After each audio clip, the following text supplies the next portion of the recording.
May God bless them, heaven and Om Shanti. Thank you very much. Now, over to you, Murthy sir. Welcome. Thank you very much, sir. Over to you, sir. Namaskar,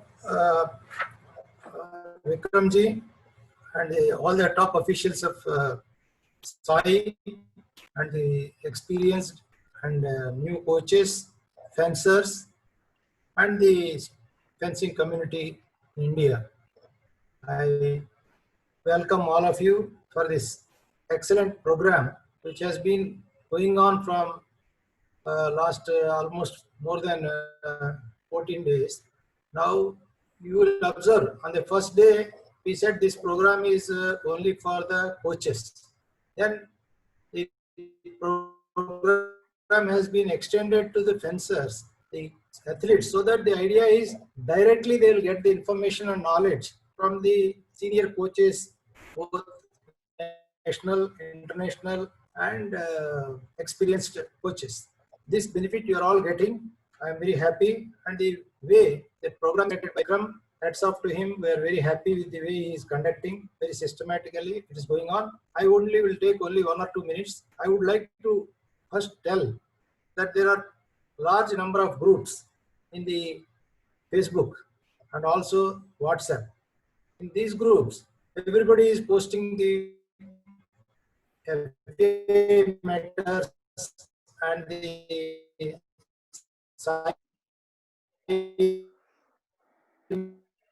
matters in their own fashion. This is creating a lot of. So we think coach in your group, and we approached. In fact, it is his private group. We have no right officially to tell him to close or anything. When we asked, he was very voluntarily happy and to come forward to merge that group with our Facebook page of Fencing Association of India.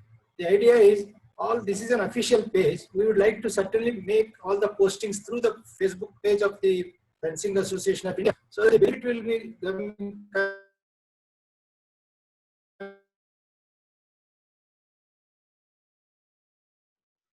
to every level centers. This benefit is going to happen, so that even the SAI will be happy to post some of the important things in this group, because that is an official site. That because of this, within a few days, I think Mr. Arun Raj Kumar has assured me, and he has sent us in writing that he will either get it merged. If merging is a big process, I have suggested, because I found in other groups, they try to give a specific date by which it should be closed, and then they will request the members to join the new group. This is how I think one of the two processes we will do. We kindly cooperate and try to post all the things. We will also give suitable respect and value to Mr. Arun Rajkumar, who has sacrificed his group for this benefit of the fencing. Now that is one. Number two, that and especially that group has got, as on today, 5,203 members and many active members. That's why we are interested. Now coming to the development of the fencing in the country, I am very much happy to say that our Secretary General is highly experienced and knowledgeable in this subject, and the President, you know, is a omniscient, omnipotent, and omnipresent. Such knowledge he has got in this subject, not only fencing, in all the sports activities. So fortunately, we have him also as a President, and both President and Secretary are very happy to ensure that this fencing spreads throughout the length and breadth of our country. Our idea is, we are shortly approaching SAI and the ministry to see that the skewed growth. As of now, I have observed that there is a skewed growth, in the sense that only a few pockets have been concentrated for the NCOEs or the high-performing centers. Instead, our idea is that first and foremost, we should think of developing a high-performing center at Delhi, which is the nation's capital. Number two, important state capitals like Chennai, Bangalore, Calcutta, Hyderabad, to begin with. Then slowly extend it to the other states, so that each state will have the liaison, the state units will have a liaison with the state government authorities, where the sports authority of the state is having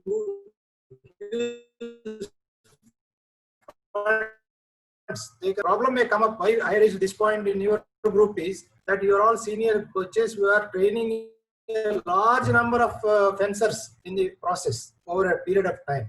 I would only urge upon you, taking this platform as a benefit for us, that you try to take some self-imposed targets, recruit, or what you call, make the people to join as fencers, either at junior level or junior level or senior level. The process, we have already issued a circular to all the state units, district units, and the clubs and the associations, clubs and the academies, saying that we are now interested in scouting for the new talent. You try to identify the schools, colleges, and other things where you can scout for the new talent and bring it. So, what also give some targets to them, how many should be enrolled within a period of 15 days. After the lockdown is over, we will try to also give a certain activity to each one of you, and then we will say how to go about for this increasing the numbers. Once these numbers are increased, naturally the opportunities for the coaches will increase, because number of posts will come, number of opportunities will come for all of you. Take that also into consideration. And once the national level and other levels, we create these specialized what you call centers, whether you call it as NCOE or HPC, that will be of much benefit to us. In this process, definitely our Secretary General Sahab and President will be highly helpful to us. And I only urge upon the SAI authorities to take into consideration this idea of ours, which will really be formalizing into an official document of request. Now, last point I would like to cover is that the minimum athletes requirement will be the main issue for these centers. So therefore only I was urging upon you to see that the total additional numbers are mobilized to get this activity increased. Similarly, the coaches, maybe they must have got blocked in certain places because there are no opportunities and no number of places. Now when the places increase, as I said, you people get a lot of mobility and opportunities for growth. And finally, I would only thank the SAI authorities who have patiently heard me, and also Vikram, who has been taking a lot of pains in making this program a success, and with the cooperation of all of you. And I wish that all of you will get success in future in your endeavor to develop the fencers, to ensure that they will participate in national, international championships, and also the Olympics of 2021, 2024, and 2028. With these few words, I wish you all good luck and thank you very much. Thank you. Thank you very much for, sir, your wonderful encouraging words and giving an update about the latest developments. We always seek your blessings and this guidance in future. Thank you very much, sir. We will go to the subject proper. We have got a number of things lined up today. Krishanji, over to you for a wonderful session. My only request, be precise, be simple. There are a lot of questions will be coming, and I know you must have adjusted your lectures accordingly. Over to you, Krishanji.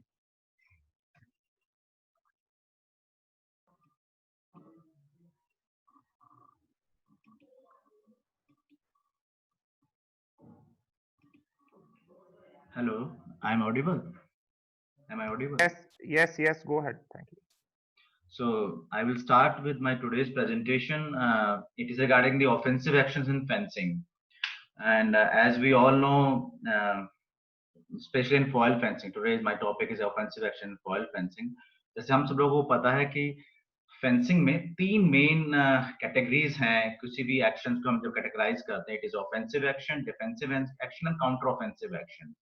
तो आज का जो मेरा topic है that is offensive actions in foil fencing. Now what is offensive action? Offensive action are basically the offense, so you can say it is attack.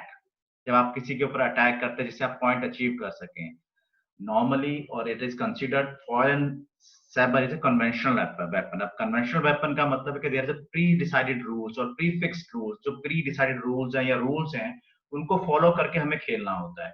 जब हम उन rules को, norms को साथ हम खेलते हैं तो हमें पॉइंट मिलता है। फॉर एग्जांपल अगर मैं अटैक कर रहा हूँ तो राइट ऑफ वे मेरे पास है। रूल कहता है कि अगर किसी ने अटैक इनिशिएट किया तो ही हैज राइट ऑफ वे। तो सिमिलरली ओपोनेंट को मुझे डिफेंड करना, तो कन्वेंशन को लेके खेलना होता है या रूल को लेके खेलना होता है।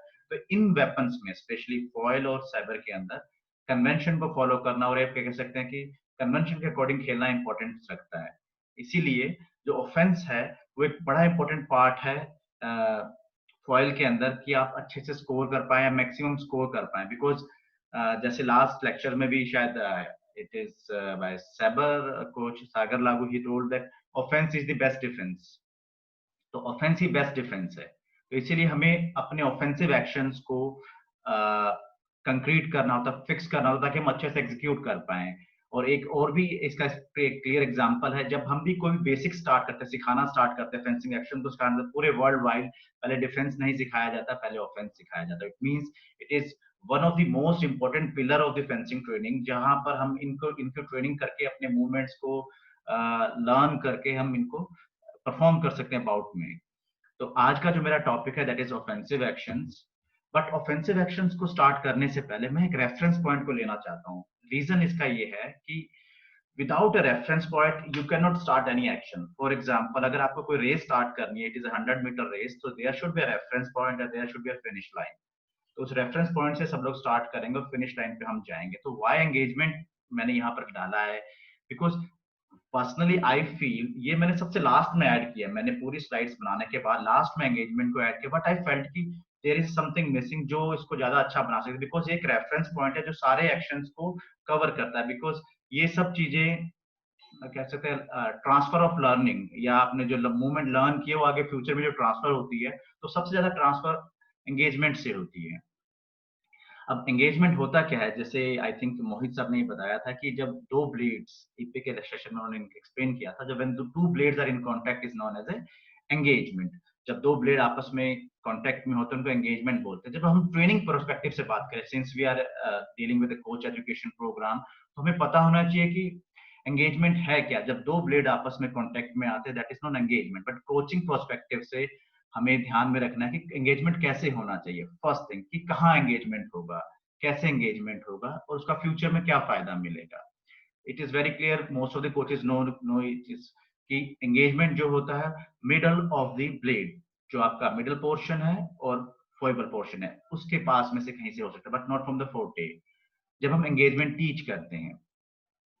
अब एंगेजमेंट के फर्दर वेरिएशंस भी हैं, that is change of engagement, double engagement, मैं वहां डिस्कस नहीं करूंगा उन चीजों को, बट मैं एंगेजमेंट इसलिए ले रहा था यहाँ पर बिकॉज जो एंगेजमेंट है it helps you to do many things. For example engagement के क्लासिफिकेशन है, it is lateral engagement when your blade move from 6th position to 4th।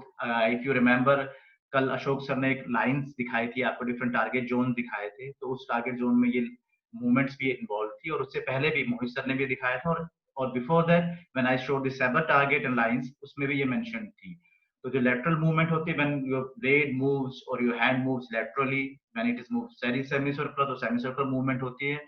Semi circular क्या होती है, जब आप 6 से 8 पोजीशन में या 2nd पोजीशन में आते हैं, डायगोनल व्हेन 6 to 7 जाते हैं या 7 to 6 आते हैं, और सर्कुलर व्हेन 6 to 6। अब इसका बेनिफिट क्या है जब हम एंगेजमेंट सीखते हैं, तो एंगेजमेंट करने का फायदा क्या है। सबसे पहले हम फेंसर के हैंड को फिक्स करते हैं। अब हैंड को फिक्स करने का फायदा क्या है, ट्रांसफर ऑफ लर्निंग की मैंने बात की थी।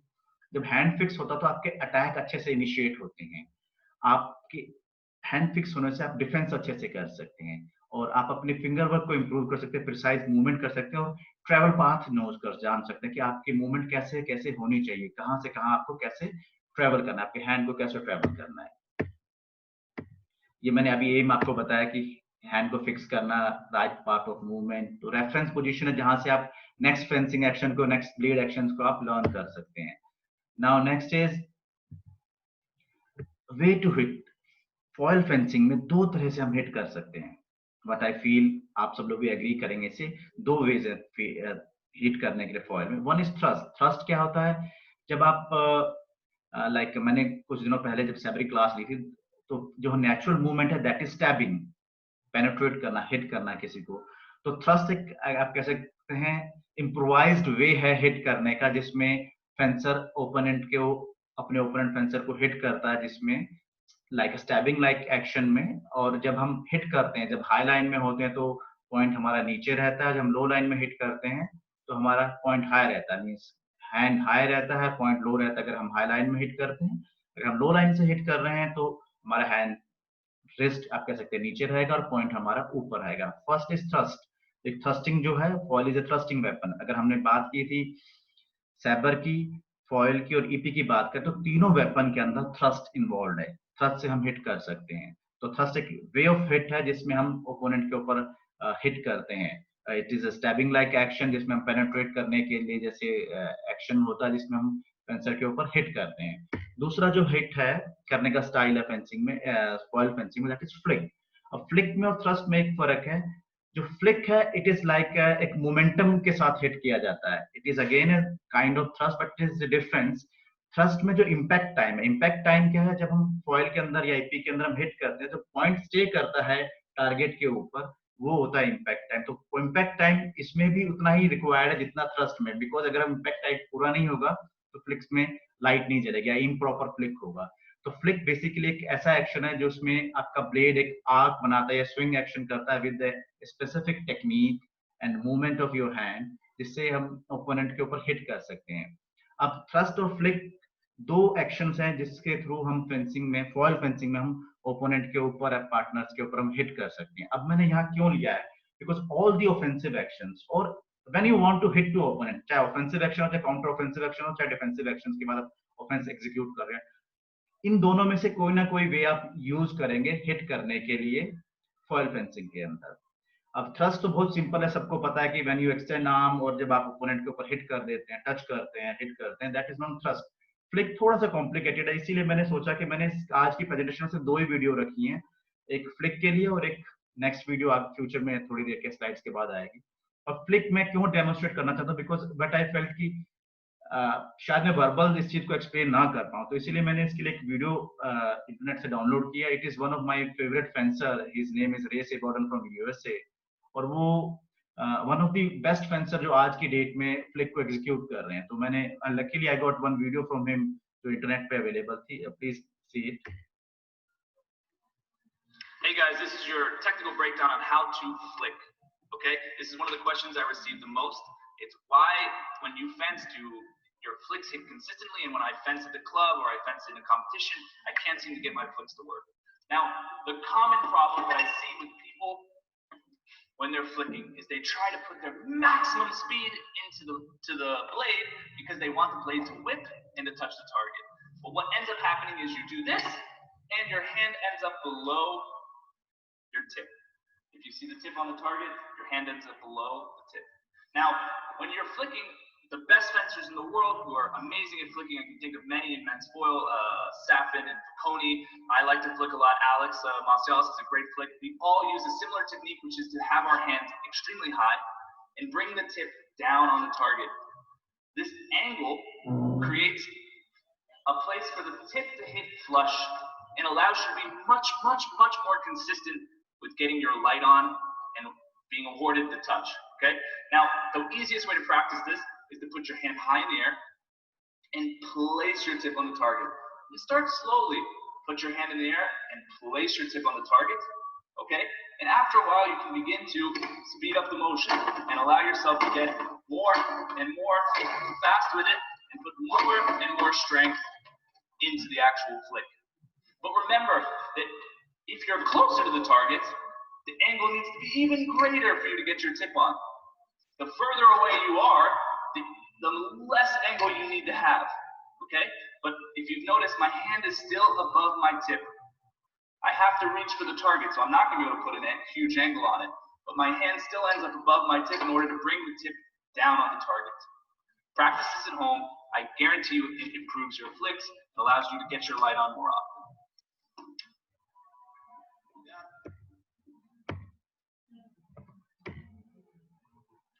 This was regarding flick. अब मेरा इंटेंशन क्या था इस फ्लिक एक्शन को दिखाने का, because I want to show कि फ्लिक कैसे एग्जीक्यूट करना है। और मैंने इस एक्शन को देखा, it was little bit different than the traditional way of teaching, but nowadays we have to change our teaching style, because हम ट्रेडिशनल वे से जब तक टीच करेंगे, because now things are like the coaches who are working at elite level, like top level, the coach working with the Racing Borden, he's an Italian coach. He works with the Racing Borden. So they are improvising day by day, like last session with Ms. Sara. That is, you have to analyze things by again and again. Then only you can improve. तो उन्होंने अपने आप को बार-बार check किया कि how we can improve, और ये improvement improvised way है कि आप कैसे इसको फ्लिक को एग्जीक्यूट कर सकते हैं. डिफरेंट डिस्टेंस की बात की उन्होंने कि क्लोज क्वार्टर में कैसे होगा, जब तक क्लोज होंगे, देन लॉन्च में और आउट ऑफ डिस्टेंस होंगे तो आपको कैसे इनिशिएट करना है. अब हम स्टार्ट करेंगे एग्जैक्ट जो मेरा आज का टॉपिक था, दैट इज ऑफेंसिव एक्शन. तो ऑफेंसिव एक्शन आज मैंने जैसे आपको बताया था, इट इज अटैक. अब अटैक शायद हमने साइबर की क्लास में इसको डिफाइन किया था सागर सर ने, व्हाट इज अटैक. तो सागर सर ने उसमें जब एक्सप्लेन किया था उसमें और इसमें सिर्फ एक ही डिफरेंस है. When attack is called, it is one kind of offensive action, जिसमें आप कॉन्टिन्यूसली ओपोनेंट के टारगेट तरफ थ्रेट करके उस अटैक को हिट को फिनिश करते हैं लॉन्च और फ्लच में. मींस आप हिट करते हैं ओपोनेंट के ऊपर बाय योर ब्लेड. आपका ब्लेड का जो पॉइंट है वो कॉन्टिन्यूसली मूव करता है टुवर्ड्स द टारगेट की तरफ जाता है, टारगेट से बाहर नहीं जाता और सीधा उसके ऊपर जाके हिट करता है. पर यहाँ वर्ड यूज हो रहा है पॉइंट. जब तक आपका पॉइंट स्ट्रेट डायरेक्शन में जा रहा है. नाउ डेज फॉयल फेंसिंग में क्या है और साइबर फेंसिंग में क्या है कि if you move your hand, आपका पॉइंट जब तक डायरेक्शन में जा रहा है टुवर्ड्स द टारगेट, पॉइंट सीधा जा रहा है, और जब तक आप पुल नहीं कर रहे हैंड को, it is bend arm but not fully bend, but you are moving with the point directed towards the target, it is counted as an attack. तो ऑफेंसिव एक्शन का मतलब है अटैक. जब तक आपका पॉइंट कंटिन्यूअसली थ्रेट कर रहा है ओपोनेंट के टारगेट के ऊपर और आप हिट फिनिश कर रहे हैं लॉन्च में और फ्लच में, that is counted as a attack. It is a simple attack, आपका डायरेक्ट अटैक का पार्ट है. और ये रूल बुक के अकॉर्डिंग, जो एफआई रूल बुक है उसमें T9 जो एक टेक्निकल रूल बुक का जो 9th रूल है वो ये डिनोट करता है कि व्हाट इज अटैक. तो ये सिंपल डेफिनेशन है जो रूल बुक स्टेट करता है, बिकॉज रेफरी इसी को रेफरेंस लेके पॉइंट देते हैं. तो इट मींस जब आप हिट करेंगे तो आपका पॉइंट कंटिन्यूअसली ओपोनेंट की तरफ जाना चाहिए. अब क्लासिफिकेशन ऑफ अटैक्स, कितने तरह के अटैक हो सकते हैं फेंसिंग में, स्पेशली हम बात करें फॉयल फेंसिंग की, तो ये सारी क्लासिफिकेशन है. It can be a simple attack, compound attack, attack on blade, taking of blade, counter attack and renewed attack. आज की जो मेरी क्लास है, आज का जो मेरा ये टॉपिक है, इसमें मैं फर्स्ट 4 को अपने साथ लेके चलता हूँ, that is simple, compound, attack on blade and taking off the blade. ये 4 जो डिफरेंट काइंड ऑफ अटैक्स हैं उसके ऊपर हम बात कर रहे हैं. और काउंटर अटैक, रिन्यूड अटैक और स्पेशल अटैक्स और different kind of blade preparations, वो हमारी जो 3rd क्लास है जिसमें अशोक सर क्लास ले रहे हैं, उसमें इन चीजों को हम डिस्कस करेंगे. Now what is simple attack. I think last session में भी एक क्वेश्चन आया था, व्हाट इज फेंसिंग टाइम, जिसका आंसर दे दिया गया था. तो सिंपल अटैक का मतलब है एक फेंसिंग टाइम में जब किसी ऑफेंसिव एक्शन को या अटैक को फिनिश करते हैं. अब वो फेंसिंग टाइम मैं दोबारा से एक्सप्लेन कर देता हूँ. एक सिंपल फेंसिंग एक्शन को एग्जीक्यूट करने में सागर सर ने एक्सप्लेन करके बताया था कि ऐसे. तो आपको भी सिंपल फेंसिंग एक्शन को, कोई भी फेंसिंग एक्शन जब हिट करने जा रहे हैं और वो एक मूवमेंट में विदाउट एनी ब्रेक जब आपको कंप्लीट करते हैं, that is known as one fencing time और fencing time. Without break continuously moving forward एक मोशन के अंदर जो हिट होता है, that is called simple attack. अब क्लासिफिकेशन ऑफ सिंपल अटैक क्या है. सिंपल अटैक 3 तरह से हो सकता है. इसके बारे में मोहित सर ने भी ईपी के सेशन में बताया था, बिकॉज ईपी के और फॉयल के जो क्लासिफिकेशन है सिंपल अटैक की almost similar, because being both are the thrusting weapon. दोनों थ्रस्टिंग वेपन है, तो इसीलिए दोनों के वो क्लासिफिकेशन भी ऑलमोस्ट सेम है. बट मैं यहाँ पर एक चीज और ऐड करूंगा, ये तीनों हिट हैं, straight hit, disengagement hit, cut over hit, इनकी फिनिशिंग आप डायरेक्ट थ्रस्ट से भी कर सकते हैं और कट ओवर फ्लिक से भी कर सकते हैं. बट स्ट्रेट हिट में एक वर्ड यूज होता है direct thrust. When it is called direct thrust, it means it is thrust only. But हम सिंपल अटैक को हम डायरेक्ट भी फिनिश कर सकते हैं विद द थ्रस्ट, और you can finish with the flick also. तो अब हम बात करेंगे क्लासिफिकेशन ऑफ सिंपल अटैक. जैसे मैंने बताया कि एक फेंसिंग टाइम में आपको अटैक को कंप्लीट करना है, that is known as a simple attack. अब सबसे पहली जो क्लासिफिकेशन है, that is straight hit, second is disengagement hit and third is cut over hit. इन सब की एक्सप्लेनेशन मोहित सर ने अपनी ईपी के लेसन्स में दी थी, वही इनकी एक्सप्लेनेशन यहाँ है. क्लासिफिकेशन के अलावा जो इनकी आप कह सकते हैं डेफिनेशन है, it remain same. Straight hit का मतलब just by the extending of arm, आप हाथ को सीधा करके जो हिट करते हैं, that is called straight hit. Disengagement का मतलब होता है फ्रॉम लाइन ऑफ एंगेजमेंट, जब लाइन चेंज करके आप दूसरी लाइन में जाके हिट करते हैं, जिस लाइन में आपकी एंगेजमेंट है या आप जहां पर हैं वहां से दूसरी लाइन में जाके जब हिट करते हैं उसको हम बोलते हैं डिसएंगेजमेंट हिट।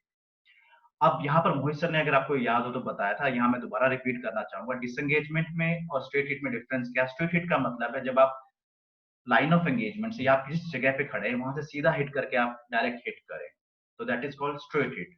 जब हम हाई लाइन में होते हैं, मीन्स हमारा हाई लाइन में होता है और आप हाई लाइन में हिट कर रहे होते हैं, तो आपका गार्ड जो है ऊपर रहता है और आपका पॉइंट जो होता है, टिप जो होती है वो नीचे रहती है जब हम हिट करने के लिए जाते हैं।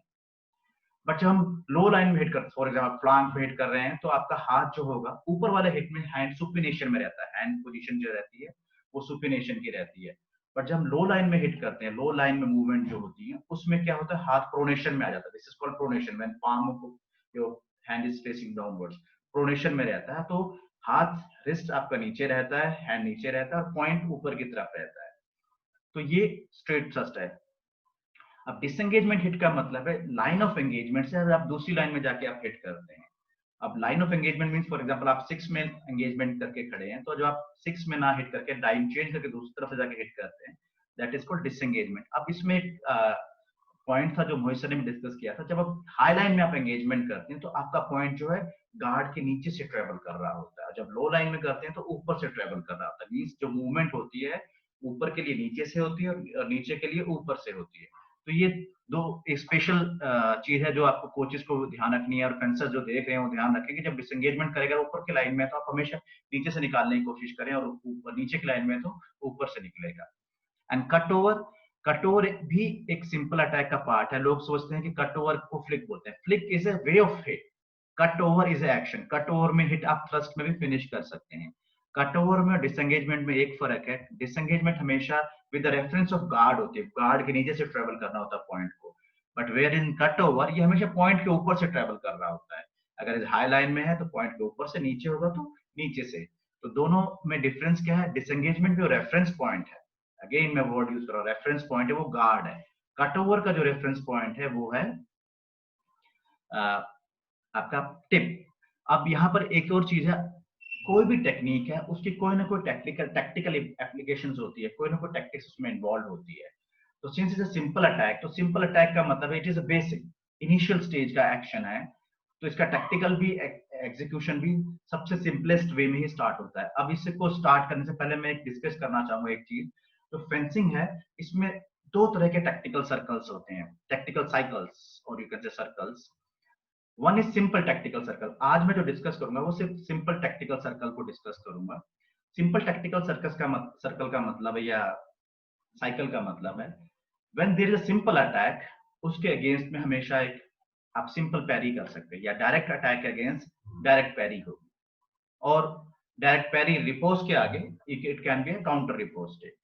और जब आप सिंपल अटैक करते हैं उसके अगेंस्ट अगर पैरी रिपोज होता है तो उसके अगेंस्ट आप लोग फेंट कर सकते हैं।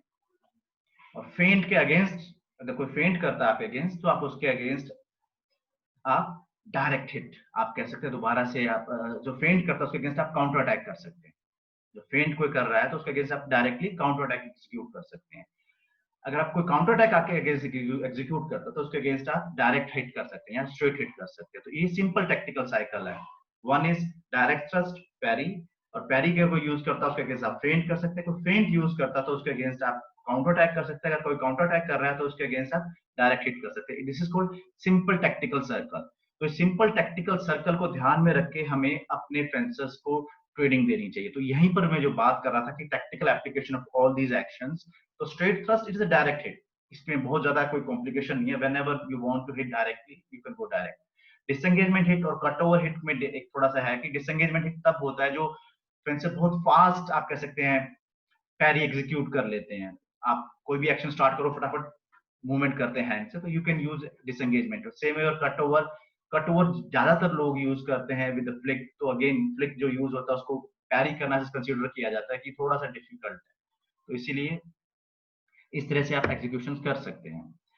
अब हम बात करेंगे, ये तो पार्ट था अब तक सिंपल अटैक का, सिंपल अटैक था। Now next is attack on blade. ये बड़ा इंपॉर्टेंट है फॉयल फेंसिंग के अंदर, not only foil, it is because conventional weapon, ये सैबर में भी इंपॉर्टेंट था, हमने वहां पर भी इस चीज को डिस्कस किया था। अब अटैक ऑन ब्लेड क्या है? अटैक ऑन ब्लेड का मतलब है कि जब आप अपने ब्लेड से ओपोनेंट के ब्लेड के ऊपर कोई भी ब्लेड एक्शन करें by deflecting his blade, that is known as a attack on blade. अब अगेन मैंने यहाँ पर कोट किया है फेंसिंग की रूल बुक को, बिकॉज जब तक हम रूल्स के लिए अवेयर नहीं होंगे अपने बच्चे को अच्छा फेंसर नहीं बना सकते, because we have to develop his confidence. उसका कॉन्फिडेंस कैसे डेवलप कर सकते हैं हम? जब हम उसको रूल्स के लिए एजुकेट करेंगे। Education is one of the important part. Education is not in the term of आप टेक्निक सिखाएं, you have to teach him rules. जब आप रूल सिखाते हैं तो आप इनडायरेक्टली उसको टैक्टिक्स सिखा रहे हैं, क्योंकि अगर आप रूल का पता होगा तो आप टैक्टिकली कॉन्फिडेंट होंगे, आप उसको उसकी प्रैक्टिकल एप्लीकेशन कर पाएंगे बाउट के दौरान। अगर फॉर एग्जांपल कोई मेरे ऊपर डायरेक्ट हिट करने आ रहा है तो मैं पैरी तभी करूंगा कि मुझे रूल पता होगा कि हाँ पैरी करने से मेरे को एडवांटेज मिलेगा। तो we have to educate them the rule also. तो इट मींस जो अटैक ऑन ब्लेड है, it gives you advantage, right of way देता है अगर आप सही जगह पे बीट करते हैं। Again there is a designated place. Ashok sir ने भी कल ब्लेड के बारे में बताया था, तो अगर आपने ध्यान से सुना हो तो एक वेपन के जो ब्लेड के 3 डिफरेंट पोर्शंस हैं। The strongest portion is called forte, that is meant to defend. The forte किसी का भी बोलते हैं ना, ये मेरा फोर्टे है, मींस वो आपका स्ट्रॉन्गेस्ट पार्ट है, आपका स्ट्रॉन्गेस्ट थिंग है जो आपको बचा के रखता है। तो forte is for the saving. But middle and foible, जो थिनेस्ट पार्ट है, एज वाला पार्ट है, that is foible and middle. Middle and foible, ये दोनों चीजें जो हैं अटैक को प्रिपेयर करने के लिए, अटैक ऑन ब्लेड करने के लिए, टेकिंग ऑफ ब्लेड करने के लिए, इन सब के लिए बने हैं। तो ये अटैक ऑन ब्लेड जो है वो इस पोर्शन पे होना चाहिए। तो रूल सेज कि आप अपोनेंट के ब्लेड को डिफ्लेक्ट करते हैं, और कहाँ डिफ्लेक्ट करते हैं? उस पोर्शन पे डिफ्लेक्ट करते हैं जो फॉइबल हो या मिडल हो, तो आपके पास राइट ऑफ वे है, तो आप उसके बाद आप उसको हिट कर सकते हैं। नाउ अटैक ऑन ब्लेड जो है वो फॉइल फेंसिंग में कैटेगराइज हैं 3 डिफरेंट पोर्शंस में, that is pressure, the beat and the froissement. Now I will discuss first with the pressure. अब प्रेशर क्या होता है? प्रेशर एक ऐसा एक्शन है, हमने थोड़ी देर पहले एंगेजमेंट डिस्कस किया था। Same way when 2 blades are in contact is called engagement. Pressure का मतलब है जब 2 ब्लेड एंगेजमेंट में हो और आप अपने ब्लेड से ओपोनेंट के ब्लेड को डिफ्लेक्ट करें टारगेट से, that is known as a pressure.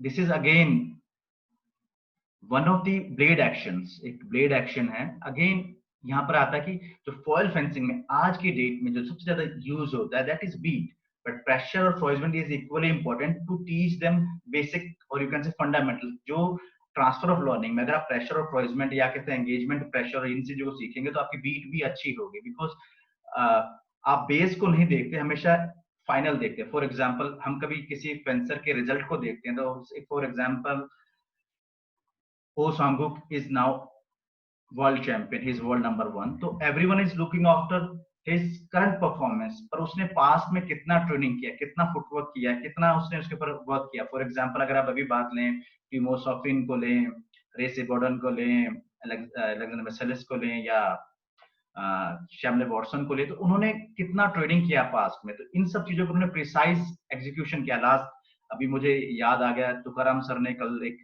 बड़ा अच्छा एग्जांपल दिया था कि फेंसर को अच्छा बनाने के लिए जरूरी नहीं है आप उनको फास्ट एक्शन सिखाएं, आपको टैक्टिकल एक्शन, उनके बेसिक्स ठीक करवाना बहुत जरूरी है। तो ये फंडामेंटल मूवमेंट्स हैं, फंडामेंटल ब्लेड एक्शंस हैं, अगर आप इनको राइट टाइम पे सही से टीच करेंगे तो ये ट्रांसफर ऑफ लर्निंग करते हैं, आपको आगे फ्यूचर में नई टेक्निक्स को सोचने में या नई टेक्निक साथ एग्जीक्यूट करने में आपको हेल्प करेंगे। तो प्रेशर का मतलब है when 2 blades are in contact और अपने ब्लेड से ओपोनेंट के ब्लेड को आप प्रेस करके टारगेट एरिया से हटाते हैं। तो अब इसका एम क्या होता है जब हम प्रेस करते हैं? आप फॉइल फेंसिंग में आप देखते भी होंगे, आगे जाके प्रेस करके चेक कर रहे होते, तो to get the opponent reaction, अपने लाइन को फिक्स करने के लिए, उसकी लाइन को ओपन करने के लिए, और आप ओपोनेंट को प्रोवोक भी करते हैं। जब आप प्रेस करते हैं तो ओपोनेंट लाइन चेंज करता है, तो उस लाइन ऑफ एंगेजमेंट चेंज करने के लिए टैक्टिकल रीजंस हैं why we should go for the pressure. तो ये इसलिए हम प्रेशर को एग्जीक्यूट करते हैं। Now next is beat. Beat I think world widely use होता है, सबको पता है। मोहित सर ने भी कुछ दिनों पहले इसको एक्सप्लेन किया था, इवन सागर सर ने भी बीट के लिए एक्सप्लेनेशंस दी थी। What is beat? Beat is basically आपका फिंगर वर्क है। आप कह सकते हैं कि when you use your 2 fingers like manipulator, Ashok sir ने कल बताया था कि ये मैनिपुलेटर्स हैं। इन मैनिपुलेटर्स को यूज करके when you apply force on the opponent blade to deflect his point from target, आपके पॉइंट ओपोनेंट के पॉइंट को अपने टारगेट एरिया से डिफ्लेक्ट करके बाहर हटाने के जो प्रोसेस है, that is called as a beat. अब बीट कई तरीके से एग्जीक्यूट की जा सकती है। बीट जो एक टेक्निकल एक्शन है, और again it is a tactical action. Tactical action क्यों है वो हम आगे फ्यूचर में नेक्स्ट स्लाइड में हम डिस्कस करेंगे। बट बीट मैंने बताया कि एक स्ट्राइकिंग एक्शन है जिसमें आप अपने ब्लेड से ओपोनेंट के ब्लेड को स्ट्राइक करते हैं और उसके ब्लेड को टारगेट एरिया से डिफ्लेक्ट करते हैं। Krishan ji, sorry, after this we'll have a question answer session. I'm about to say that only. After beat, there is a question answer. Okay, thank you. And there is a quality of beat. Everyone knows कि beat की 4 qualities हैं. It should be very hard, मतलब hard enough होना चाहिए. It should be fast enough कि आप close lazy नहीं कर सकते. Dry एक sound होनी चाहिए, और short, precise action होना चाहिए.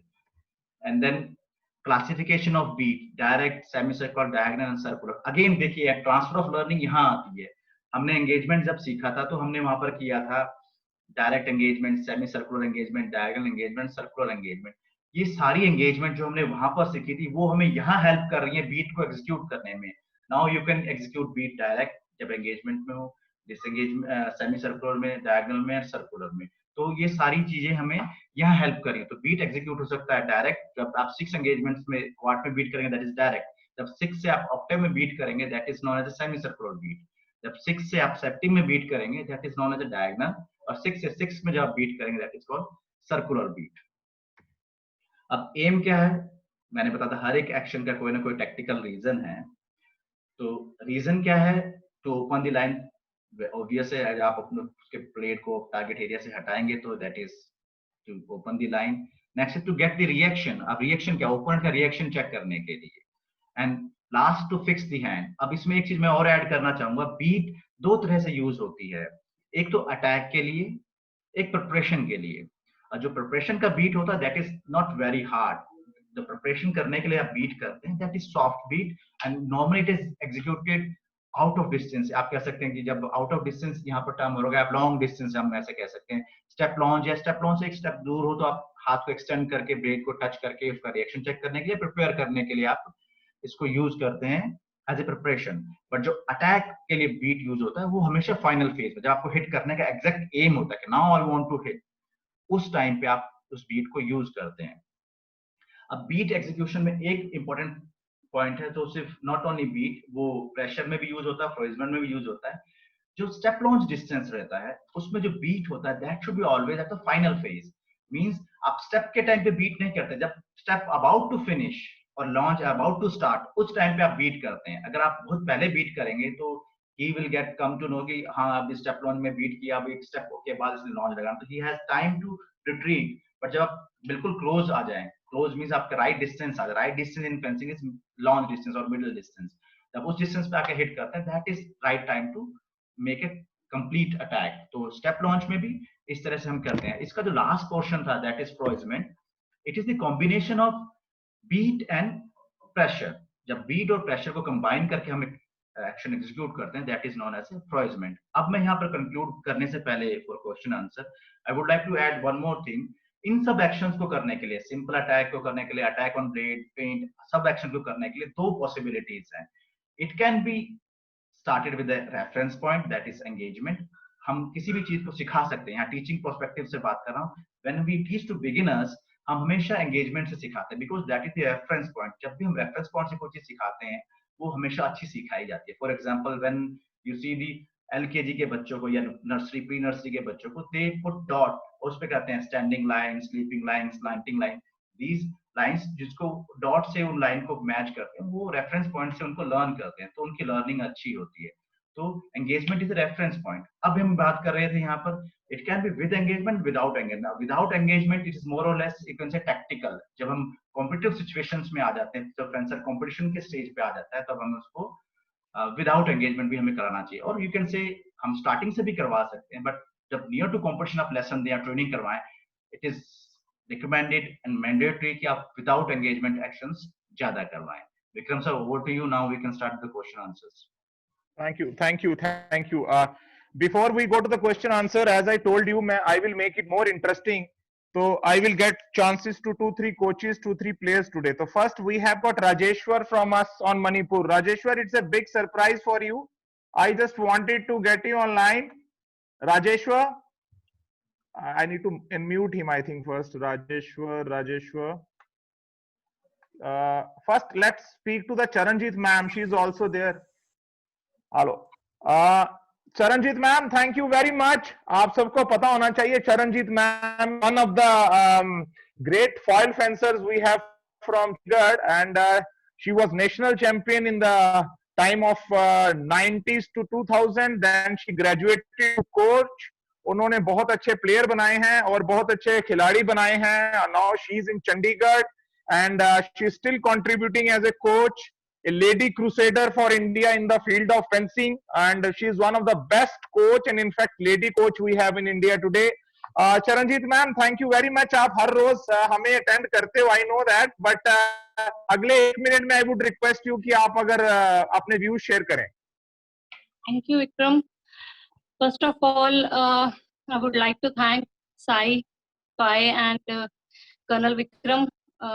It's their great efforts that we are here in one platform and discussing about our favorite game, fencing. आज मैं सिर्फ 1 मिनट के लिए फीमेल कोचिंग पे बात करना चाहूंगी कि 20 साल हो गए इंडिया में डिप्लोमा शुरू हुए, and there are so many female fencers जिन्होंने डिप्लोमा किया है, but there are very few who are working in this field. तो मेरी रिक्वेस्ट है, हम्बल रिक्वेस्ट है फीमेल कोचेस से, जिनका पैशन है कोचिंग में आना, वो डिप्लोमा करके शादी करा के घर ना बैठें, अपने पैशन को पूरा करें, अपनी डेडिकेशन जो है उनमें उसको पूरा करें. मुझे पता है ये it's very big task for a female कि उसको घर भी देखना है, बच्चों को भी देखना है, लेकिन अगर आप में पैशन है, पैशन को पूरा करने के लिए डेडिकेशन है, तो kindly please do something for your game. अगर मैरी कॉम शादी के बाद, बच्चों के बाद वर्ल्ड चैंपियन बन सकती है, इंदिरा गांधी जी देश संभाल सकते हैं, तो क्या हम अपनी गेम के लिए इतना नहीं कर सकते? मुझे याद है वो दिन जब हम एशियन गेम गए थे, कर्नल विक्रम थे मेरे साथ, मोहित कोच साहब थे, तब हमारे सबके दिल में एक ही बात थी कि 25 साल लग गए हमें यहाँ पहुंचने के लिए. एंड जब फ्लैग होस्टिंग हो रही थी, शायद हम सबकी आंखों में आंसू थे. तो अपनी गेम के लिए kindly female coaches do something, अपने पैशन को, अपनी डेडिकेशन को प्लीज वेस्ट मत करना. Thank you very much. Thank you, Charanjit ma'am. आप जैसे role model से we were expecting these kind of motivation talks. We will again get you in the next coming days. Thank you very much for your contribution, and I personally call you Didi because it is in the rituals of fencing. You were senior to us, and I know that how you used to give us your equipment to play when we didn't have our own. And I still carry that bonding, and you are great ambassador of Indian fencing, and we look forward for blessings in future also. Thank you very much, ma'am. Now, before I come to question answer session, I would request to tell you that we have got 2 panel of experts today. One is Mr. Lohit, another one Mr. Rajiv Goldie. I know Rajiv Goldie is mum since last 2 weeks, and it is very difficult for him to listen because he is a great speaker. So we will try and give him chance to speak today. First, I'll go to another wonderful foil fencer from Manipur, Rajeshwar. 2-3 Asian games खेला है, बहुत अच्छा foil player है हमारा हमेशा से. हम इसको कहते हैं कि अभी तू फेंसिंग छोड़ और हमारे साथ कोच आ जा. राजेश्वर, तुम रोज ये फेंसिंग ऑनलाइन प्रोग्राम अटेंड कर रहा है, हाउ, कुछ बोलो इसके बारे में, क्योंकि मणिपुर तो एक हमारा ट्रेडिशनल पावर हाउस रहा है फेंसिंग का शुरू से. 30 seconds, over to you. Okay, thank you भैया. मैं इसके बारे में पहले fencing association of India and sports authority of India को और थैंक यू कहना चाहिए, और उसको ऑर्गेनाइज करने में भैया को भी बहुत थैंक्स कहना चाहता हूँ. और सभी को फेंसिंग में क्या है, मैं बोलने में कुछ. राजेश्वर, आप हमें ये बताइए कि आप खुद तो खिलाड़ी हैं और मुझे पता है कि आपने क्लब भी चलाया हुआ है वहां पे. आप कितने नए यंग फेंसर्स आपके अंडर काम कर रहे हैं और उनकी बेस्ट अचीवमेंट क्या है, अगर अगले 10-15 सेकंड में ये बता दें तो. हाँ भैया, मैं अपना खुद का एकेडमी है, उसमें अराउंड 40 फेंसर्स है, नया अभी मैं अराउंड ओनली 1 years हुआ है स्टार्ट हुआ। इसमें लास्ट मिनी नेशनल में मेरा स्टूडेंट फॉइल इंडिविजुअल बॉयज में ब्रॉन्ज लिया और क्या बात सेवर है। इंडिविजुअल गर्ल्स में सिल्वर लिया। Thank you very much Rajesh.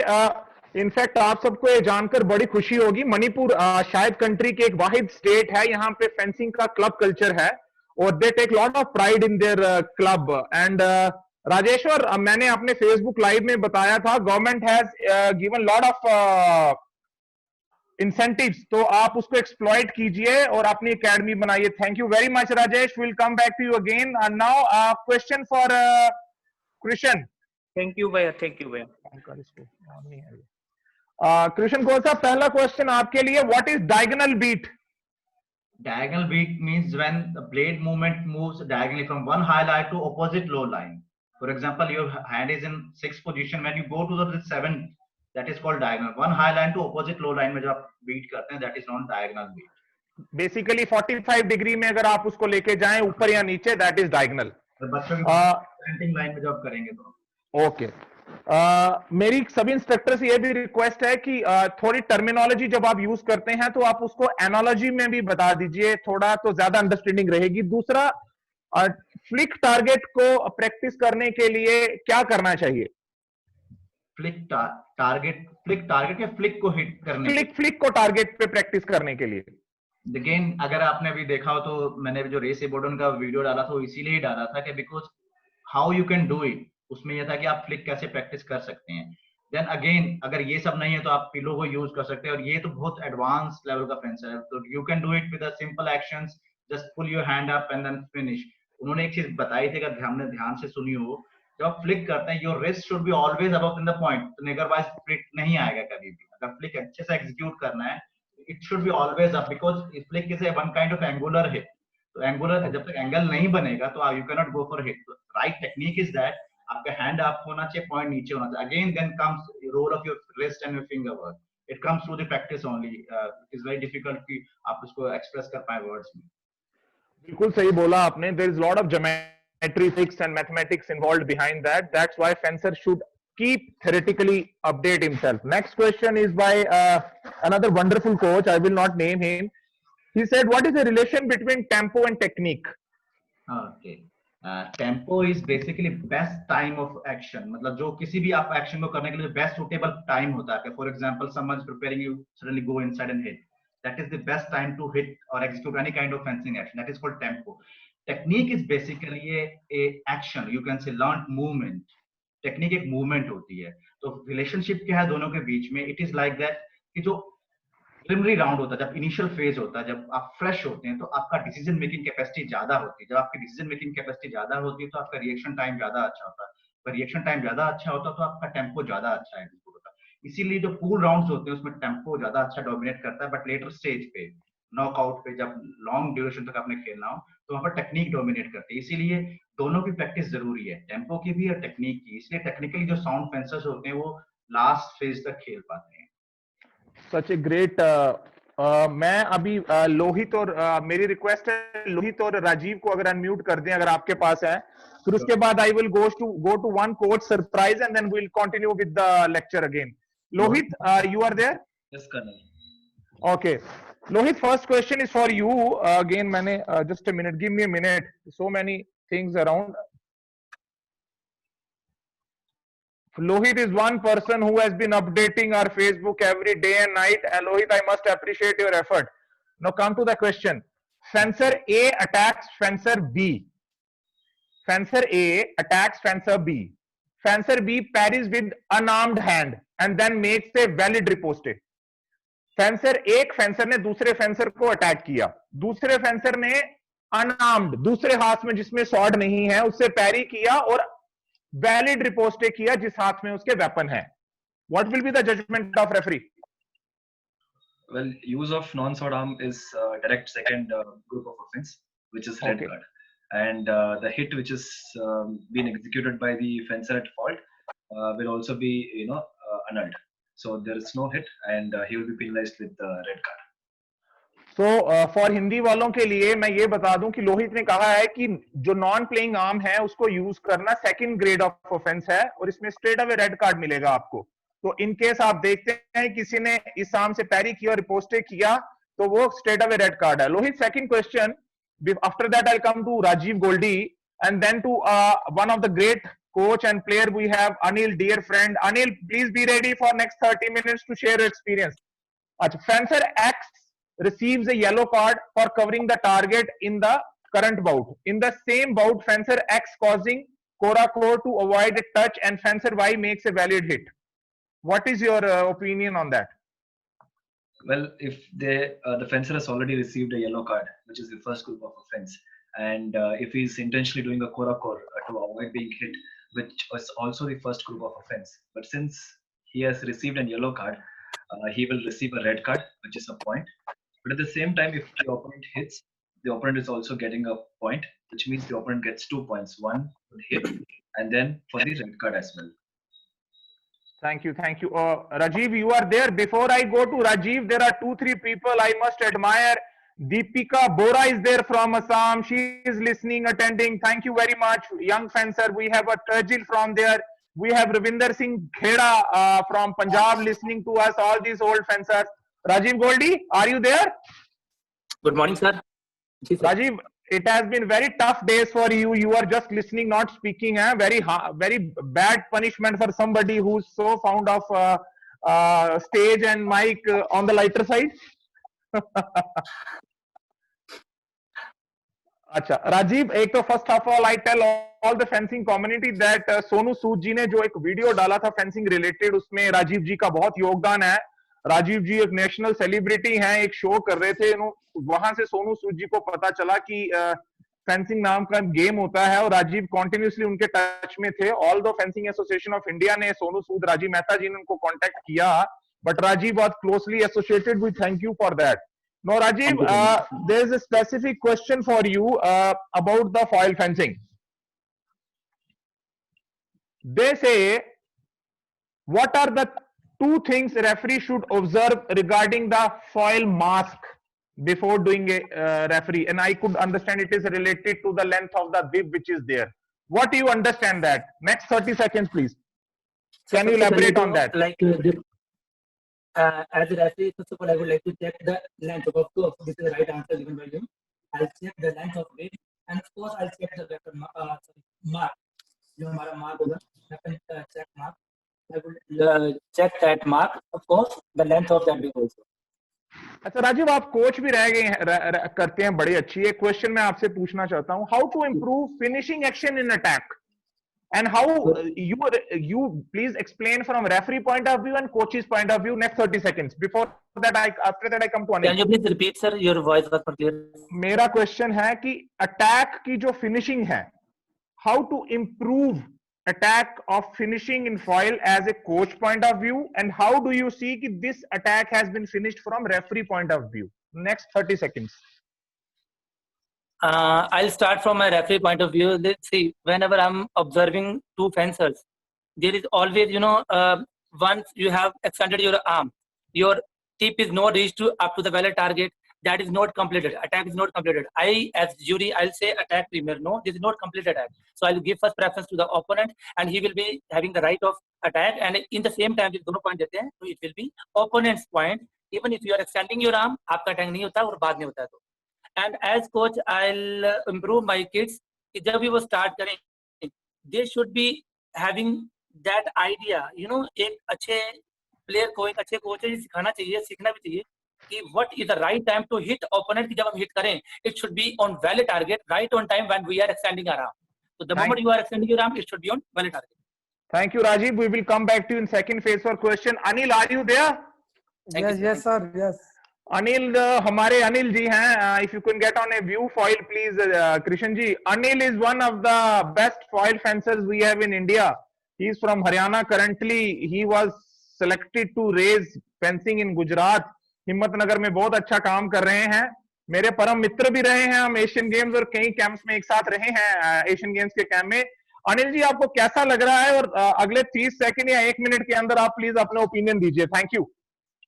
Opinion. Thank you, Colonel. Actually first of thank to FI and SAI, इतना अच्छा प्लेटफॉर्म दिया हमें सब कोचेज को, प्लेयर्स को इकट्ठा होने के लिए। और मैं रिक्वेस्ट करूंगा एफआई को कि वो फर्दर भी ऐसा एक सेमिनार कोचेज के लिए जरूर रखे, कि हमारे म्यूचुअल ट्रेनिंग हम आपस में डिस्कस करें, कोई टेक्निक सब, उसके लिए मैं रिक्वेस्ट करता हूँ एफआई को। दूसरा सबसे एक्सपीरियंस मेरा ये है, बहुत लंबा एक्सपीरियंस है। 93-94 में फर्स्ट बगूर नेशनल में खेले थे, आपको याद होगा, विक्रम, रशीद हाँ, और बिल्कुल सब बिल्कुल बिल्कुल सब गए थे। इतनी लंबी जर्नी करके आए हैं। मेरा मानना है कि हम black and white to colour में आए हैं। ब्लैक एंड व्हाइट था ना हमारा जमाना, बिल्कुल सही बोला। अब कलर्ड में आ गए हैं। अब इतनी ज्यादा फैसिलिटी है उसमें, आप टाइम तक हमने कुछ भी नहीं रहा हमारे पास, इंजरी होगी तो इंजरी में रहो। बिल्कुल। अब हमारे पास सब कुछ है। रशीद को अच्छे से पता है इंजरी क्या होती है, मुझे पता है, तेरे को, आपको पता है। तो बहुत लंबी जर्नी करके आए हैं और बहुत कुछ इंप्रूवमेंट देखा फेंसिंग में हमने। और लास्ट 3 ईयर से तो बहुत कुछ अचीव किया फेंसिंग में। और हमारे सबके अंदर एक सपना था, आपका भी था जमाल, रशीद का है, लोहित, विक्रम है, और अपना ये रोहित, लक्ष्मीकांत, सबके सपना हमारा था कि हम ओलंपिक में जाएं, मेडल लेके आए। एक मैं सब कोचिज से, सब प्लेयर से एक रिक्वेस्ट करना चाहता हूँ कि अपन मरने मत दो ये सपना। ये खुद में नहीं तो कम से कम अपने बच्चों में जिंदा रखो, या अपने फेंसर में जिंदा रखो, कोई तो जाएगा। और ये एक तो हमारा सपना पूरा होने वाला लास्ट कमिंग डेज में। भवानी डेफिनेटली ओलंपिक खेलेगी और हम सबकी दुआएं उसके साथ है, ऑल ओवर इंडिया की। और थैंक यू अनिल, बड़ी बहुत वंडरफुल बोला आपने भाई। आपके खुद गुजरात के बड़े अच्छे रिजल्ट आ रहे हैं और आप ऐसे लगे रहिए, हम सब टीम है और आई थिंक मिलके हम अपना सपना अचीव कर सकते हैं। Thank you Anil, I will come back to you again. तो हमारे पैनल ऑफ एक्सपर्ट पे है कल के लिए भाई।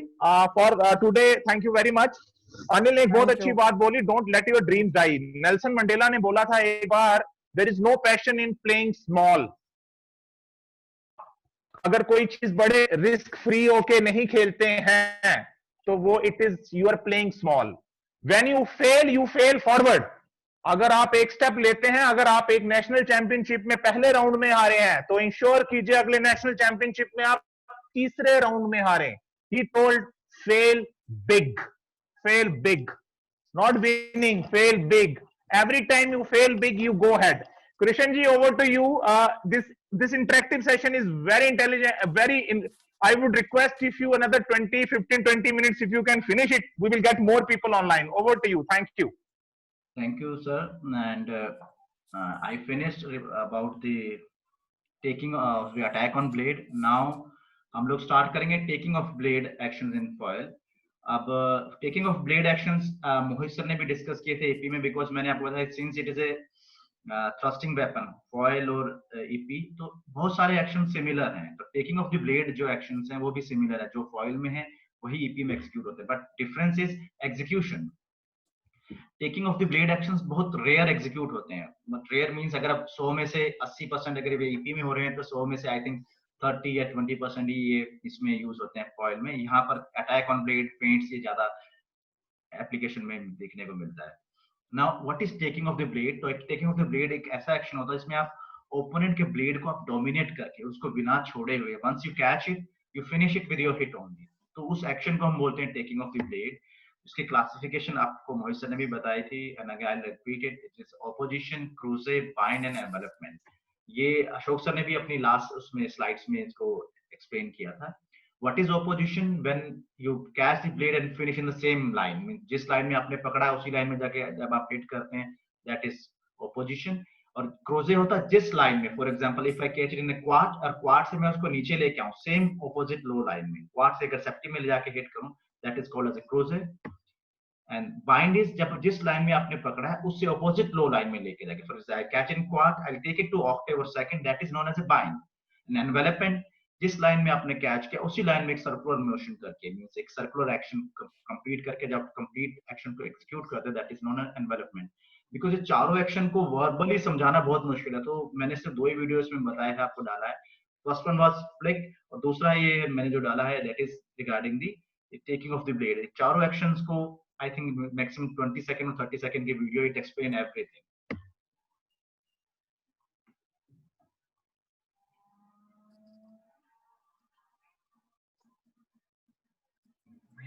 If I have you between the guard and my strong part. If I go straight to the target, that is opposition. If I go in a diagonal plane to the target, that is lead edge. If I go on the same side of the body, that is quasi, one line up or down. If I go in a complete circle, that is envelopment. All right, so we have So ये clear बताता है कि चारों actions को हमने जो किया, that is first one was opposition, जब डायरेक्ट गए थे क्वाड टू क्वाड में, जब क्वाड से नीचे हम ऑक्टेव में गए दैट इज बाइंग, क्वाड से हम सेप्टिम में नीचे लेके आए ब्लेड को दैट वाज क्रोजे, एंड जब क्वाड से सर्कुलर क्वाड में आए दैट इज कॉल्ड एनवेलपमेंट।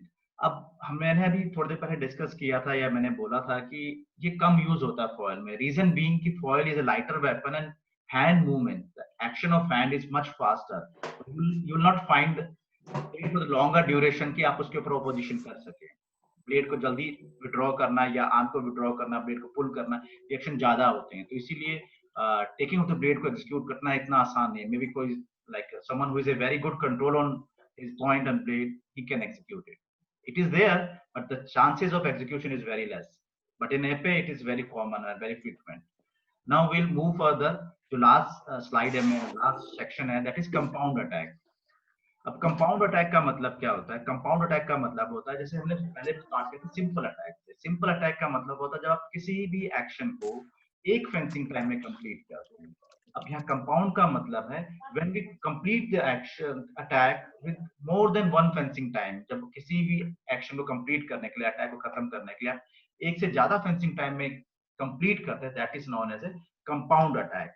अब बहुत सारे लोगों को कंफ्यूजन है फेंट में और कंपाउंड अटैक में, बिकॉज फेंट को यूज करके हम कंपाउंड अटैक करते हैं। मैं ऐसे एक्सप्लेन करूंगा।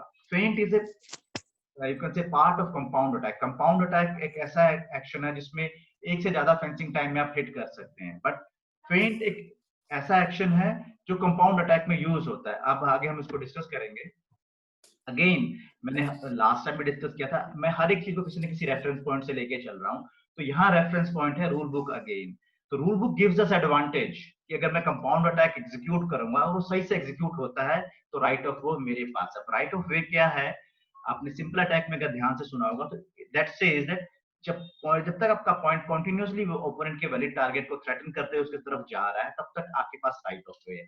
सिमिलरली कंपाउंड अटैक में भी है। अगर आप कंपाउंड अटैक एग्जीक्यूट करते हैं तो अगर कंपाउंड अटैक आपका ठीक है, ठीक means it's continuously threatening the valid target area और आप आर्म को विड्रॉ नहीं कर रहे हैं, उसको बेंड नहीं कर रहे हैं, पुल नहीं कर रहे हैं, तो आपके पास राइट ऑफ वे, आप इजीली आपके पास राइट है हिट करने का। तो कंपाउंड एक्शंस का मतलब है जब आप एक से ज्यादा फेंसिंग एक्शंस को यूज करके हिट को डिलीवर करते हैं, दैट इज कंपाउंड अटैक। और रूल बुक हमें एडवांटेज देता है, राइट ऑफ वे देता है। अगर हम अपने फेंट को, अपने कंपाउंड एक्शंस को करेक्टली एग्जीक्यूट करें, करेक्टली मींस आपका पॉइंट कंटिन्यूअसली ओपोनेंट के टारगेट की तरफ हो, साइडवेज ना जाए, आर्म पुल ना हो। Pull means it is not, pull means this, आप बार बार पुल नहीं कर सकते। If it is here and you can move with the feint, no problem in fall, you can execute it, but it should be always in a progressive motion, not withdrawal of your arm. तो ये है compound actions. Now next हम बात करेंगे फेंट की। मैंने बात किया था फेंट और कंपाउंड अटैक में थोड़ा सा एक डिफरेंस है। फेंट को एग्जीक्यूट करके हम कंपाउंड अटैक्स को परफॉर्म करते हैं। तो फेंट क्या होता है? बेसिकली फेंट एक स्टिमुलेशन होता है, एक आप कह सकते हैं आप एक सिचुएशन क्रिएट करते हैं ओपोनेंट के सामने कि मैं आपके ऊपर अटैक करने वाला हूं, जबकि आपका इंटेंशन नहीं है वहां पर अटैक करने का, आप उसकी क्लोज लाइन को ओपन करवाना चाहते हैं। तो इस इंटेंशन से आप उसके ऊपर एक प्रोवोकिंग एक्शन करते हैं ताकि वो लाइन को ओपन करे। या लाइन ओपन कैसे करेगा? By the hand movement, by blocking that action, that line with a parry. जब वो पैरी करता है तो आप उस लाइन को चेंज करके वहां पर हिट करते हैं। अब फेंट जो है फर्दर डिपेंड करता है, I think Sagar sir and Mohit sir both discussed on this, कि फेंट डिपेंड करता है ओपोनेंट की पैरी के ऊपर। आपने फेंट कर दिया बट उसका जो फिनिशिंग है वो डिपेंड करता है ओपोनेंट के ऊपर। ओपोनेंट किस तरह से पैरी करता है, वो लेटरल पैरी करता है, सेमी सर्कुलर पैरी करता है, डायगोनल पैरी करता है, किस तरह से पैरी करेगा।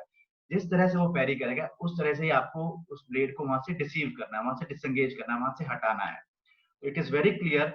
कंपाउंड अटैक का मतलब है जब एक से ज्यादा फेंसिंग एक्शंस में आप हिट करें। और फेंट क्या होता है? फेंट एक प्रोवोकिंग एक्शन है जो ओपोनेंट को ऊपर आप एग्जीक्यूट करते हैं, ओपोनेंट को प्रोवोक करते हैं कि ताकि वो अपनी क्लोज लाइन को ओपन करे, या जिस लाइन पे आप हिट करना चाहते हैं वो बंद है, या वो वहां पर आप उस लाइन पे जाने के लिए किसी और टेक्निकल रीजन से आप डिफरेंट डायरेक्शन में ब्लेड को प्रोवोक करने के लिए देते हैं, जिससे वो उस लाइन को, अपने ब्लेड को वहां से हटाता है जहां पर वो है, तो वहां पर आप लाइन चेंज करके हिट करते हैं, that is known as a feint. अब क्लासिफिकेशन ऑफ फेंट है, ये क्लासिफिकेशन ऑफ फेंट है, ये सेम फेंट की क्लासिफिकेशन मोहित सर ने भी डिस्कस की थी। मैं थोड़ा सा इनमें 2-3 चीजें और ऐड करूंगा, देन आई विल कंक्लूड। फेंट एक प्रोवोकिंग एक्शन है, again it depend upon the reaction of the opponent, opponent कैसे रिएक्ट करता है। अगर मैंने फेंट किया वो कुछ भी ना करे तो आप क्या करेंगे, अगर आपने फेंट किया तो लैटरल पैरी करे तो आप मूवमेंट कैसे करेंगे। तो इट मींस फेंट के साथ जो नेक्स्ट एक्शन इन्वॉल्व है, that is how you receive the blade, आप डिसएंगेजमेंट कैसे करते हैं। तो फेंट के साथ आपका ब्लेड का निकालने का तरीका और जितना आपको फेंट करना है वो इंपॉर्टेंट है। अब जब हम फेंट करते हैं, मेन थिंग्स क्या क्या चीजें ध्यान रखनी चाहिए। फर्स्ट, आपका ब्लेड बहुत ज्यादा अंदर नहीं चले जाना चाहिए कि ओपोनेंट उसका ब्लेड टच हो जाए, वो पैरी हो जाए। फेंट के अंदर स्टिमुलेशन एग्जैक्ट होनी चाहिए, रियल टाइम स्टिमुलेशन होनी चाहिए कि ये अटैक होने वाला है मेरे ऊपर, तभी वो उसको पैरी करेगा। टू मच फ्रीक्वेंट फेंट भी अच्छे नहीं होते, बिकॉज इट टेल्स ओपोनेंट की आपका स्टाइल ही फेंट करने का, तो आप जब बार फेंट करेंगे तो he will go directly counter attack on you. तो इन चीजों का आपको ध्यान रखना जब फेंट एग्जीक्यूट करते हैं। Now I'll explain little bit of these 6 feints because Mohit sir ने already इन 6 feints को explain भी किया था EP में, but आप correlative, अगर आप अच्छे smart हो तो you can take a correlation from these examples, उनके जो videos थे उससे क्या difference है। Now fast feint का मतलब है कि when you execute feint very rapidly, very fast, intense। अब इसका एक example और भी दूंगा। कुछ दिन पहले एक विक्रम सर ने भी एक word यूज किया था, अपल, या अशोक सर ने भी काफी अच्छा एक्सप्लेन किया था, मोहित सर ने भी बोला था उसके लिए। तो fast feint when you extend or you make a feint very rapid, very fast, intense, और थोड़ा you can say hard and fast, एकदम surprising। तो fast feint execute करने का फायदा क्या रहता है, mainly I think it is everyone will agree on this, ये execute होता है उनके against जो थोड़ा सा nervous kind of fencers होते हैं, या थोड़े से जो हड़बड़ा के खेलते हैं। जो हड़बड़ा के खेलता है वो बड़ा फास्ट रिएक्ट करता है आपके फेंट के ऊपर, बिकॉज वो ट्रैप में फंस जाता है।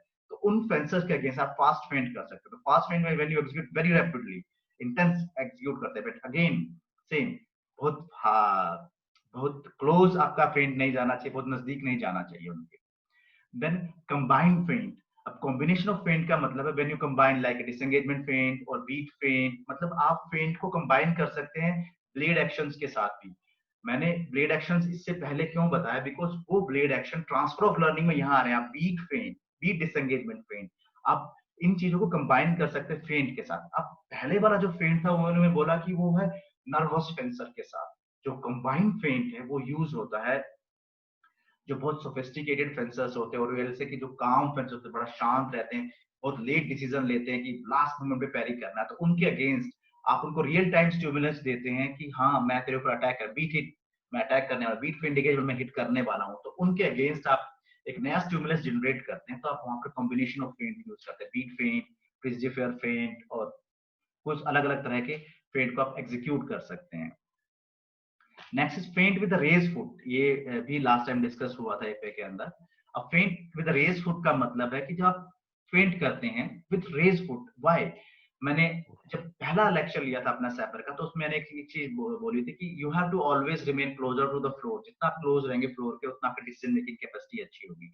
और ऐसा ऑब्जर्व किया जाता है कि जब आप फ्लोर छोड़ते हैं तो उसके बाद आप जब आपके पास चांस नहीं होता कोई दूसरा रिएक्शन करने का, तो आपको नीचे आना ही होता है। तो रेज फुट का मतलब जब once you start the raise foot, तो ओपोनेंट फील करता है कि इसने कोई अटैक स्टार्ट कर दिया, तो उसको फील होता है कि हाँ इसने रेज फुट के साथ जब अपने फेंट किया, इट स्टिमुलेट्स कि इसका अटैक हो गया है, मे बी सिंपल अटैक और compound, it can be anything, but उसको स्टिमुलेशन ऐसी होती है, ऐसा फील होता है कि इसने रेज फुट कर दिया, तो ये तो अटैक करने के लिए मेरे पास आ गया। तो वो एक तरह का फेंट है जिसके ऊपर आप किसी भी तरह का उसके रिएक्शन के अकॉर्डिंगली जैसे वो पैरी करता है, डिसएंगेजमेंट करके फेंट हिट कर सकते हैं। तो फुट रेज फेंट कुछ इस तरह से रहता है। फ्लिक फेंट, ये बड़ा कॉमन है फॉयल फेंसिंग के अंदर, इन सब में मैं आई थिंक ये सबसे ज्यादा यूज होता है इसके अंदर, फ्लिक फेंट। फ्लिक फेंट इसलिए यूज मैं ज्यादा बोलता हूँ बिकॉज फॉयल फेंसिंग में आज के टाइम पे आप कहेंगे थोड़ा एल्बो एक्सटेंडेड हो गई है, लाइक मोर और लेस 90 डिग्री तक पहुंच गई है। तो व्हेन यू रेज इट, तो आपको डायरेक्ट फेंट करना बहुत मुश्किल है, तो दे प्रिटेंड कि they are going for a flick. Pretend करते हैं फ्लिक करने जा रहा हूँ, उसके बाद वो लाइन चेंज करके डायरेक्ट थ्रस्ट भी कर सकते हैं, अगेन फ्लिक टू फ्लिक भी फिनिश कर सकते हैं। बट फ्लिक फेंट नॉर्मली एग्जीक्यूट कब होता है, व्हाट आई फेल्ट, मैंने इस प्रेजेंटेशन के दौरान जब मैंने थोड़ी सी थ्योरी को रिवाइज किया और मैंने कुछ वीडियोस देखी तो it was very clear, flick फेंट यूज होता है जब आप लॉन्ग डिस्टेंस में, ओपोनेंट के ब्लेड आपके एंगेजमेंट में नहीं आ रहा है, आप ब्लेड को एंगेज नहीं कर पा रहे हैं, उस ब्लेड को पकड़ नहीं पा रहे हैं और वो आपसे दूर भाग रहा है, तो उस टाइम पे फ्लिक फेंट इज द बेस्ट सुटेबल फेंट फॉर द फेंसर्स, क्योंकि उसका ब्लेड कहीं डायरेक्शन में नहीं दिख रहा आपको, कहीं पर भी नहीं है, तो आप किसी भी लाइन में एक फेंट दिखा सकते हैं फ्लिक की तरह कि मैं हिट करने आ रहा हूँ, तो जैसे ही वो पैरी करने के लिए जाएगा you can change it, this is one. And the next two feints है feint with a simple attack, feint of a compound attack. इसका मतलब है जब फेंट करते हैं सिंपल अटैक के तीनों वेरिएशन, डायरेक्ट थ्रस्ट, डिसएंगेजमेंट और कट ओवर को यूज करके आप फेंट कर सकते हैं। सिमिलरली स्टिमुलेशन एग्जीक्यूट करके मैं सिंपल अटैक करने वाला हूँ, डायरेक्ट हिट करने वाला हूँ। और फेंट ऑफ द कंपाउंड अटैक का मतलब यहाँ पर क्या है, जब आप मल्टीपल फेंट्स को लाइक फेंट 1 2 और यू कैन से beat engagement feint hit. So because in foil number of feints are more than EP and saber, EP और saber में feint की जो frequency है, क्या कह सकते हैं कि वहां से EP जो recommended है 1 feint maximum or 2, but in saber 1 I think maximum, but in foil there are multiple feint can be executed in एक single phrase, एक phrase में, for example phrase is on guard, pray, alley and halt, आले और halt के बीच में जो phrases, एक phrase है, फेंसिंग फ्रेज है, उस फेंसिंग फ्रेज में मल्टीपल फेंट हो सकते हैं। बट द बेस्ट चीज जो एक रेफरी को देखनी है और उसी के अकॉर्डिंगली कोच को ट्रेनिंग करवाने बच्चे को, that is the final phase, आप कैसे हिट को फिनिश कर रहे हैं। तो फेंट ऑफ कंपाउंड अटैक का मतलब है आप फेंट 1 2 the feint on high line go to the low line, like this. तो ये जो है डिफरेंट काइंड ऑफ फेंट है। अब जो मैंने simple attack, compound attack, beat attack कर रहा है, इसमें जो हिट है it can be from high line to low line to high line. ये मैंने डिस्कस इसलिए नहीं किया because it was discuss in previous lessons में भी, इसको डिस्कस कर चुके हैं हम लोग, इसीलिए मैंने उसको नहीं किया। तो ये क्लासिफिकेशन ऑफ फेंट है और उसकी टेक्निकल एप्लीकेशन है कि फास्ट फेंट कब होता है, जब बहुत नर्वस फेंसर हो, कंबाइंड फेंट जब काम रिलैक्स फेंसर हो, उसके अगेंस्ट को प्रोवोक करना हो। फुट रेज कब होता है, जब फुट रेज तब होता है, मैंने भी एक्सप्लेन किया कि जब आप फुट रेज फेंट करते हो, ओपोनेंट को फील होता है कि इसने सिंपल अटैक कर दिया, तो अटैक एग्जीक्यूट कर दिया क्योंकि इसने पांव उठा लिया है, बिकॉज वी नो कि once you lift our foot तो हमारे पास कोई ऑप्शन नहीं होता उसको नीचे लेके जाने के लिए, आगे लेके जाने के लिए। तो हमें अगला एक्शन अपने फुट रेज के बीच में ही फेंट भी करना है और डिसएंगेज भी करना है। फ्लिक फेंट मैंने बताया कि when we are away from the fencer और उसका ब्लेड कहीं पर भी ना हो कि जहां उसका लाइन सारी खुली हुई है, तो किस जगह, तो उसके ब्लेड को कहीं ना कहीं ट्रेवल करवाने के लिए उस डायरेक्शन में हम उसको फेंट देते हैं। और फ्लिक के बाद हम फेंट थ्रस्ट, हम डायरेक्ट भी थ्रस्ट भी कर सकते हैं और again we can go for the flick. Simple attack का मैंने बताया कि सिंपल अटैक की स्टिमुलेशन देके, और कंपाउंड फेंट का मतलब है तो कॉम्बिनेशंस मल्टीपल हो, जैसे फेंट 1 2 beat feint high line go to the low line, this is compound, it's a theoretical portion. Practically if you execute very good feint, आप प्रोवोक करें उसको और उसके बाद आप हिट कर पाए, that is I think the best thing. But theoretically 6 kind of feigns, अगर हम थ्योरी को शायद जानेंगे तो आप अकॉर्डिंगली अपने प्रोग्राम को डिजाइन कर पाएंगे। I think most of the coaches, all coaches they know these things, but the fencer जो अटेंड कर रहे हैं, अगर आपको 6 फेंट्स के बारे में पता है तो आप जब बाउट खेल रहे हैं तो इनमें से किसी ना किसी को आप अप्लाई कर सकते हैं अपने बाउट के अंदर, आप पार्टनर के साथ ट्रेनिंग कर सकते हैं। तो I think this is one of the good thing की फेंसिंग में कि आप उनको प्रैक्टिस करवा सकते हैं ऐसे। And this is the slides for me. Thank you, Vikram sir. Over to you. Cool. So thank you very much, Krishanji. It was one of the best and well-defined lesson. Before I come to the other things, first there are 2-3 questions which are meant for you only. If you can answer them, and then later on we can you can help me in getting the people on mute. First question is that somebody has personally requested me that he or she is 40 years old and she wants to start fencing. Yes. So she said ki can she do it, and if she has to do it, what event she should start with.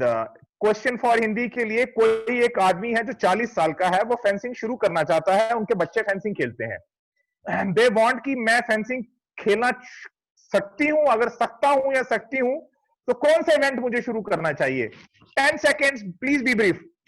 Sir, for me weapon choice is their personal, आप किसी भी चीज को like कर सकते हैं, तो I can not से कि इस वेपन में जाइए, but definitely they can start because fencing you must have seen that there is a veteran and age of 85 95 age के पास लोग भी fencing खेल रहे हैं, but I feel कि foil being a lightest weapon, I think this is more suitable because the movement involved in foil, lighter weapon, less I think for at the age of 40 I think is good for them, और आप learning भी हो सकती है इसमें से। जो 40 साल में सोच रहा है कि मैं कुछ नहीं कर सकता, फॉर उसकी इंफॉर्मेशन के लिए KFC डॉक्टर केंचबेरी, प्लीज उनकी बायोग्राफी पढ़िए। He got success in his life at the age of 66। तो keep trying, there are so many examples. Mary Kom is the best example, role model we have. Before I come to the second question, Krishna ji, I want to thank you people who are logged. Kailash Verma है हमारे पंजाब के एक foil fencer, आपने तो बोला नहीं लेकिन हमने आपको ढूंढ लिया, बहुत अच्छे इंटरनेशनल खिलाड़ी रहे हैं, आपका स्वागत करते हैं हम। हमारे साथ इबोमचा सर हैं, one of the best foil fencers in coaches of the country, online from Manipur. Sir thank you very much, we will try and get you tomorrow online, कल आपको ऑनलाइन बुलाएंगे सर। डॉक्टर भूषण यादव हैं, जो महाराष्ट्र का एक ऑनलाइन फेंसिंग प्रोग्राम चल रहा है उसको चला रहे हैं। Bhushan sir, amazing initiative, thank you very much for listening us, we will try and get you also line tomorrow. We have got Narendra Lathwal with a video of thank you very much Narendra bhai, you have been a source of inspiration and a team man, thank you very much. We have got few more people, I want to name them. We have got a Terjil, very small guy, Roshni Singh. We have got Bhagyashri, another upcoming coach from UP, listening to us. We have got a very good friend, Rezul Kareem from Bangladesh, always listening to. We will get you online for 30 seconds after some time. Before, second question is that, Krishan ji, again for you, can disengage and cutover be combined together in an action and how it will be executed? जो disengage है और cutover है, इसको combine किया जा सकता है और how इसको execute कैसे किया जाए? Sir, because अगर हम theoretical देखें, it is my perspective, maybe others they will agree or not. Simple attack एक एक्शन में कंप्लीट होता है, तो if it is a simple attack it should be finish in one action only, तो उसमें नहीं होगा। But if there is a situation when fencer moves back, you can make a disengagement, if it goes give blade somewhere else, you can make a cut over, there is a possibility. This is but tactical action you can say is a different. Teaching में अगर when I teach, I have to teach them the right execution of the movement technically, ताकि वो उसको combine कर सके। Again मैंने word use transfer of movement, आप quick reflexes से आप डिसाइड करते हैं ब्लेड डिसंगेज, वो पीछे चला गया, I have a possibility to catch his blade, you can execute cut over, so I think this can be done. Krishna ji, last question आपके लिए for the larger audience, if you can tell कि मैंने चीज personally note की है, fencers are very found of flick, they said कि I flick first, I should master in flick. I think as far as little bit of foil I know, they should first master the drills of thrust, then graduate to the flick. 10 seconds you can answer, then you can help me unmute Lohit, Rajiv and many more are there. For next 10 minutes I'll give chance people to speak. Sir, again I have little bit of contradiction here, no doubt. First we have to teach them thrust. Like the initial stage, like 1-2 years, like initial stage we shouldn't go for the flick because flick needs strength. अगर आप बच्चे हैं तो I don't think so कि वो execute, अच्छा flick execute करने के लिए 13, 14, 15 साल के बाद ही अच्छा फ्लिक एग्जीक्यूट होता है। There is a difference.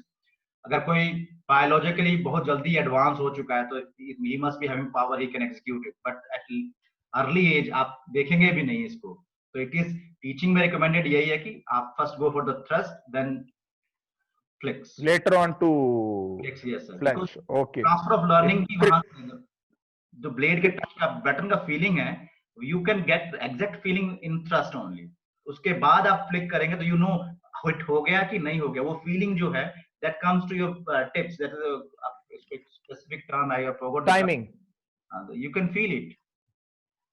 Very good answer. अगर आप क्रिकेट देखते हैं तो क्रिकेट की एनालॉजी में I can tell you, first should start playing with a straight bat.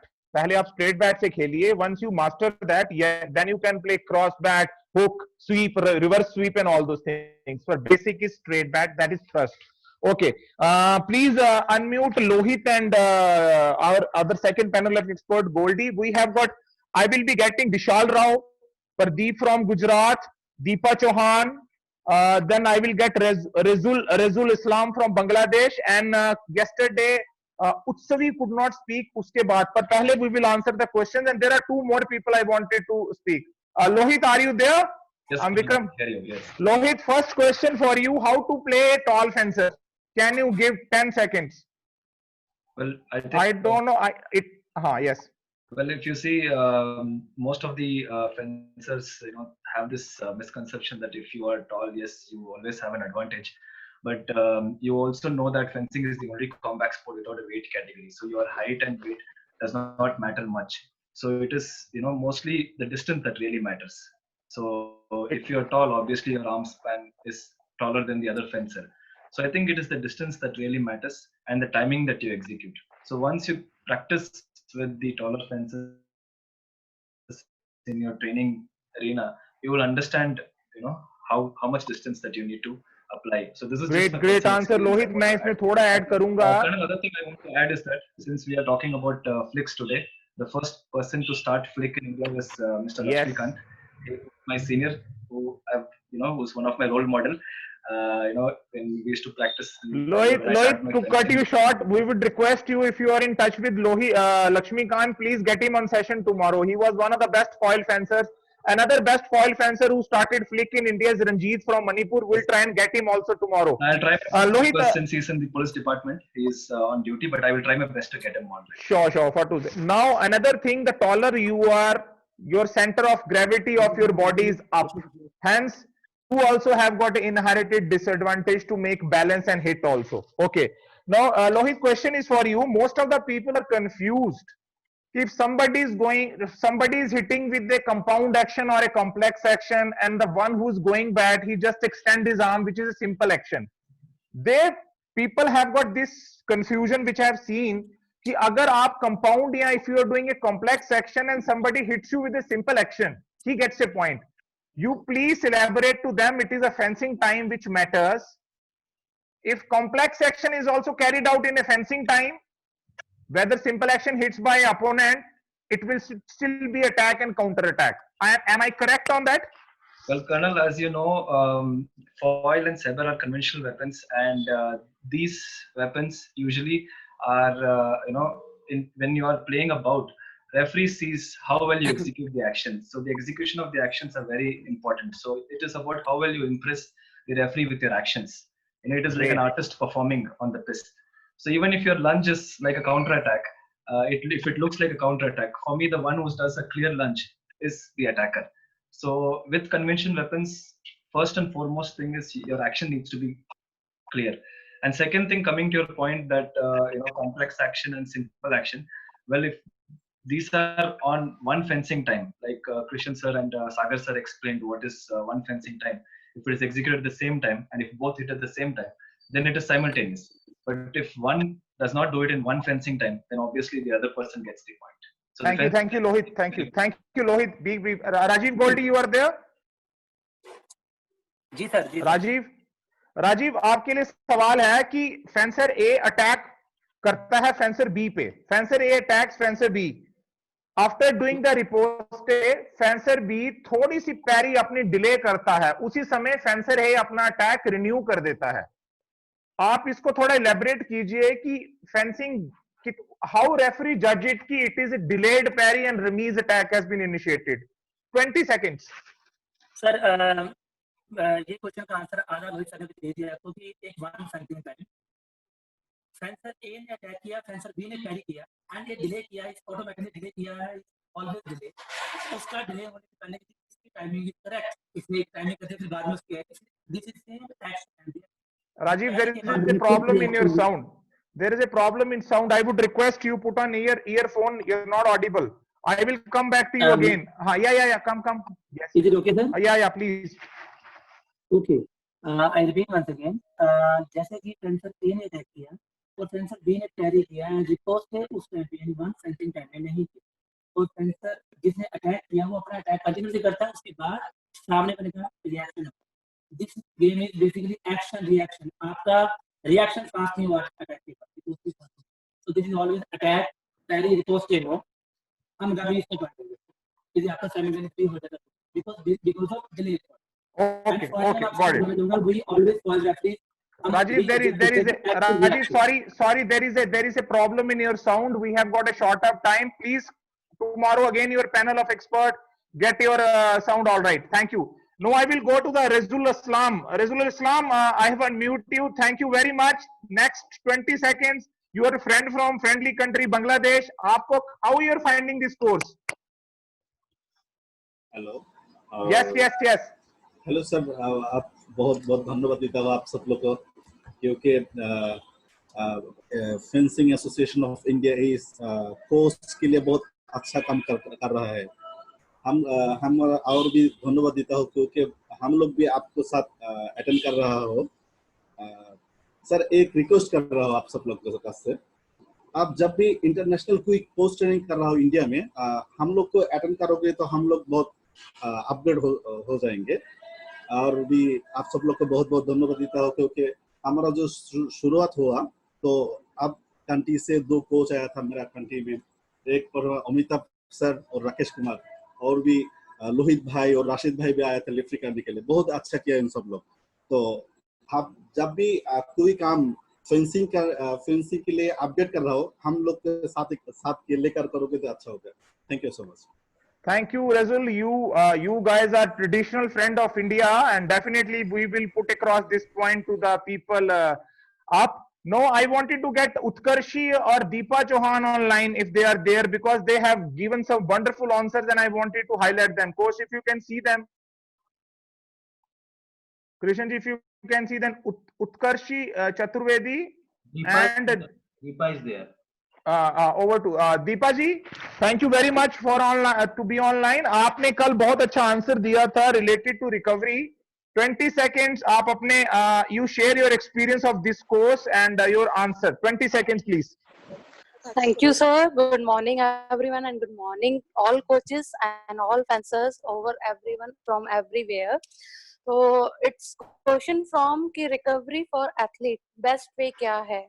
तो जो मेरा experience है best way का, it's totally depend on the workout कि हमने क्या किया है उस दिन का workout. उसी के according हमें cool down करना है, उसी के according हमें sleep लेनी है, उसी के according हमारी diet होनी चाहिए. और मेरा तो बेस्ट मानना है कि हमें कुछ लाफ्टर शोज देखने चाहिए जो राजीव सर हमारे करते हैं. तो उससे बेटर हमारा ब्लड सर्कुलेशन अच्छा होता है, हार्ट पंपिंग अच्छे होते हैं, हमारे मूड्स अच्छे होते हैं. जो हमारे खेलने के बाद जो हमारे मूड स्विंग्स होते हैं कि आज थक रहे हैं, बॉडी पेन हो रहा है, वो सारा रिकवर हो जाता है. और बेस्ट वे कि हम एनालाइज करें, इम्प्लीमेंट करें, अपने को बात करें कि क्या कमियां हैं हमारे अंदर, क्या ओवरऑल एक्सपीरियंस मेरा अब तक रहा है. मैं हेलो यस गो अहेड. तो मेरा जो अब तक का ओवरऑल एक्सपीरियंस रहा है, I am a past player from UP. मैं यूपी से खेलती थी फ्रॉम 1999. अब मैंने छोड़ दिया है खेलना. Now I am giving coaching इन दिल्ली. तो मेरा ये एक्सपीरियंस है कि हमें इम्प्लीमेंट करना है अपने ऊपर. रिकवरी जो है वो बात की बात है. So thank you Deepa. All of you read your answer. I just wanted to tell you, मुझे ये बताएं कि this course में it is benefiting you. Last 5 seconds please. I have got a number of people to mention. Yes sir, ये course मुझे बहुत ज्यादा benefit दे रहा है. जो मैं अपग्रेड हो रही हूँ इस कोर्स से. मैंने NIS में भी सीखा था, लेकिन इससे मुझे बहुत सारी नई techniques, Thank you Deepa. Keep participating. Now I will get you Utsavi Chaturvedi. She has been very sincere and daily she is writing. Utsavi, 10 seconds please share your experience. Good morning sir. It's a very nice initiative by Sai and Fai. Sir, I must say this. Yes. Sir, please बोलिए. Hello, बोलिए, सुनाई दे रहे हैं आपकी आवाज, बोलिए. ये सच में बहुत अच्छा इनिशिएटिव है. मुझे इससे बहुत फायदा हो रहा है और मैं चाहती हूँ कि झारखंड में भी ऐसे ही प्रैक्टिस हो, लेकिन यहाँ पे अभी उतना ग्रो नहीं किया है रीजनल लेवल में. गुड. आप जैसे लोग रहेंगे तो ग्रो होगा. Please take on this responsibility. Keep participating. We'll come back to you. Kailash, yes, Kailash, are you there? Thank you, sir. Kailash is one of the foil fencers we have from India. Thank you very much. And I would request, thank you, Kailash. जी भैया. Over to you. And Sapna and Kailash, the first couple of fencing in India. Please 20 seconds, share your views. Thank you very much for joining. आप लोग हैं जो हमें feel करवा रहे हैं कि program is successful. Yes, another fencer is also on. Please over to you, 10 second. Thank you भैया, thank you Mohit sir, Kishan sir, कि आपके लिए मतलब कि आपके कारण ही हम अभी इधर तक पहुंच चुके हैं। लाइक हमारा कुछ नेम है फेंसिंग में, just because of Mohit sir, Kishan sir. Thank you sir. और बड़ी बात ये है कि हम भी आज लाइक अप्रोक्सीमेटली 10 साल बाद सबसे बात करने का मन कर रहा था, तो ऑब्वियस बात हो रही है, तो बहुत अच्छा लग रहा है कि हाँ भी नहीं, फेंसिंग वही यूनिटी है जो इंडिया में होनी चाहिए, जो है और आगे बढ़ रही है। Thank you, thank you, thank you, thank you. Kailash, आप लोग please keep coming. I have got 2-3 more people to highlight to just generate interest. Thank you Sapna and Kailash, आप नेशनल चैंपियन रहे हैं और आपका बेटा भी आई होप फेंसिंग ज्वाइन करेगा। Thank you very much for joining us. हम आपको और मिले। No, I will come to Pradeep and Vishal Rao. There were 2 people. I could not find them. I will give chance to somebody. I have still 4-5 minutes with me. Who's there? Banu. Bhagyashree, over to you. आपका experience course कैसे लग रहा है आपको? Thank you so much, Priya, for introducing me, and thank you, FI and Sai. And आपको कुछ इस course से फायदा हो रहा है भवानी? ये Bhagyashree, sorry. It was amazing course. We are attending in the lockdown period, and the great for the new fencers and those who are interested in fencing. And thank you, Bhaiya. Thank you, thank you. Bhanu, mute कर लेना अपने आप को। संदीप है हमारे पास। He was my student, my find. Sandeep from Haryana, ये अपनी एक एकलव्य एकेडमी चला रहे हैं फेंसिंग की हरियाणा में। संदीप, अगले 20 सेकंड में अपने ओपिनियन दीजिए। मेरा ये फर्ज बनता है एज ए प्रोग्राम कोऑर्डिनेटर कि आप जैसे लोगों को हाईलाइट करूं। 10 seconds. Thank you sir, good morning all of you. Please go ahead, सुनाई दे रही है आवाज? सर, मेरा यही मानना है कि जो अपना एम है उसको हासिल करना, चाहे वो नेशनल लेवल पे है चाहे वो इंडिविजुअली है। जैसे कि साई और पाई बहुत अच्छा इनिशिएटिव लेके काम कर रहे हैं, तो हम बहुत आभारी हैं, क्योंकि हम सब चाहते हैं कि फेंसिंग आगे बढ़े और हम भी एक इंटरनेशनल लेवल पर पहचान बनाएं। उसके लिए हमें अपने कोचेस पे फेंसर को विश्वास दिखाना होगा कि इस प्रोग्राम से संदीप, आप खुद एक नेशनल चैंपियन रह चुके हैं। इस प्रोग्राम से आपको कुछ लगता है कि फायदा होगा कोचेस को? 10 सेकंड प्लीज। सर, बिल्कुल होगा, सबको होगा, कोचेस को भी होगा और फेंसर्स को भी होगा। ये इस प्रोग्राम में ऐसा लगता है कि हम डेली, हमारे यहाँ पे एक नेशनल चैंपियनशिप में जैसा माहौल होता है वैसा माहौल हम डेली फील करते हैं कि जैसे कि नेशनल चल रहा हो और हम सब मिल रहे हैं। क्या बात है, क्या बात है, क्या बात है, क्या बात है। Beautiful answer. और मैं आपको बता दूं कि संदीप एक एकलव्य एकेडमी चला रहे हैं हरियाणा में, जिसमें फेंसिंग, एथलेटिक्स और कुछ डिसिप्लिन है। अराउंड 200 के करीब इनके पास बच्चे हैं जिनको फ्री अकोमोडेशन वगैरह दिया जा रहा है। कीप इट अप संदीप, हम आपके पास फिर आएंगे। No, I will come to there are 2-3 more people I can see online. Number of them, how I choose them? Now I will give chance to somebody from, yes, Siri Murugan. Siri Murugan, over to you. You are very sincere. 20 seconds. Hello, yes, sir. yes. Is it audible? Sorry, audible? Yeah. Please speak. Good morning, sir. Good morning to all. I'm really happy to speak to you.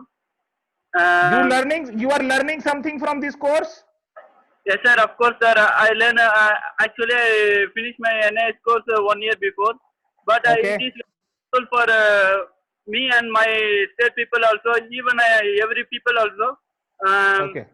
Very useful one, and learn more things like a technical, and as well as foreign guest lectures like that. Thank you, sir. Thank you. Now, Sonia from Gurdaspur. Sonia, over to you. Let's 10 seconds. मैं सुन सकता हूँ। Fancy इस course के बारे में बोलिए Sonia. Yes. Sonia from Gurdaspur, please. नमस्कार all coaches and fencers. मैं बहुत खुश हूँ कि मतलब हमारी जो फैमिली है फेंसिंग की वो एक होने जा रही है और बहुत कुछ सीखने को मिल रहा है सर, कोचेस को भी और फेंसर। मेरे खुद के एकेडमी के ऑलमोस्ट 10 स्टूडेंट है जो डेली क्लास लगा रहे हैं। थैंक यू उनमें से सोनिया, एक थैंक यू। आप बहुत आप आई सॉ यू, आप नोट्स भी बनाती हैं एवरीथिंग। मैं I am just giving lot of people chance so that thank you very much. We have been acknowledging, keep promoting this sport. We have got another let me see, there are very few videos, there's a lot of internet problem. Puneet Dhruv from Delhi. Puneet Dhruv, course कैसा लग रहा है? Next 10 seconds. Good morning to all of you. Hello. Yes. I'm audible. Yes, Good morning go to ahead. all of you, all coaches, and first time thanks to Sai and Sports Authority of India and Fencing Association of India ने इतना अच्छा platform दिया है हमें, जो हम सभी coaches एक साथ हैं, सारे प्लेयर्स हमारे साथ हैं, और बहुत बेनिफिट हो रहा है लॉकडाउन के समय इस कोर्स का। हमें जो नई नई चीजें सीखने को मिल रही है, सबके व्यूज हमें मिल रहे हैं। Thank you so much to you sir, जो आप इतना अच्छा कोऑर्डिनेट कर रहे हैं सब। Thank you Puneet. हमारे पास 3-4 मिनट और हैं, मैं कुछ और लोगों को भी चांस दूंगा। हरीश गुप्ता कैसा लग रहा है कोर्स के साथ? अपना एक्सपीरियंस शेयर कीजिए 10 सेकंड में। थैंक यू नहीं, कोर्स कैसा लग रहा है? टाइम मत वेस्ट कीजिए। Next is Roshni Singh. Sir course बहुत अच्छा लग रहा है मुझे, और जो बाकी हमारे अंदर की जो प्रतिभाएं छुप रही थी उसको निकालने का मौका मिल रहा है, ताकि हम अपने बच्चों को और नई चीज जो हम छोड़ दे रहे थे कोचिंग में, वो देने का मौका इस कोर्स के दौरान सीखने को मिला। और मैं थैंक यू एग्जीक्यूट कीजिए और हम आपको फिर बुलाएंगे। रोशनी, over to you.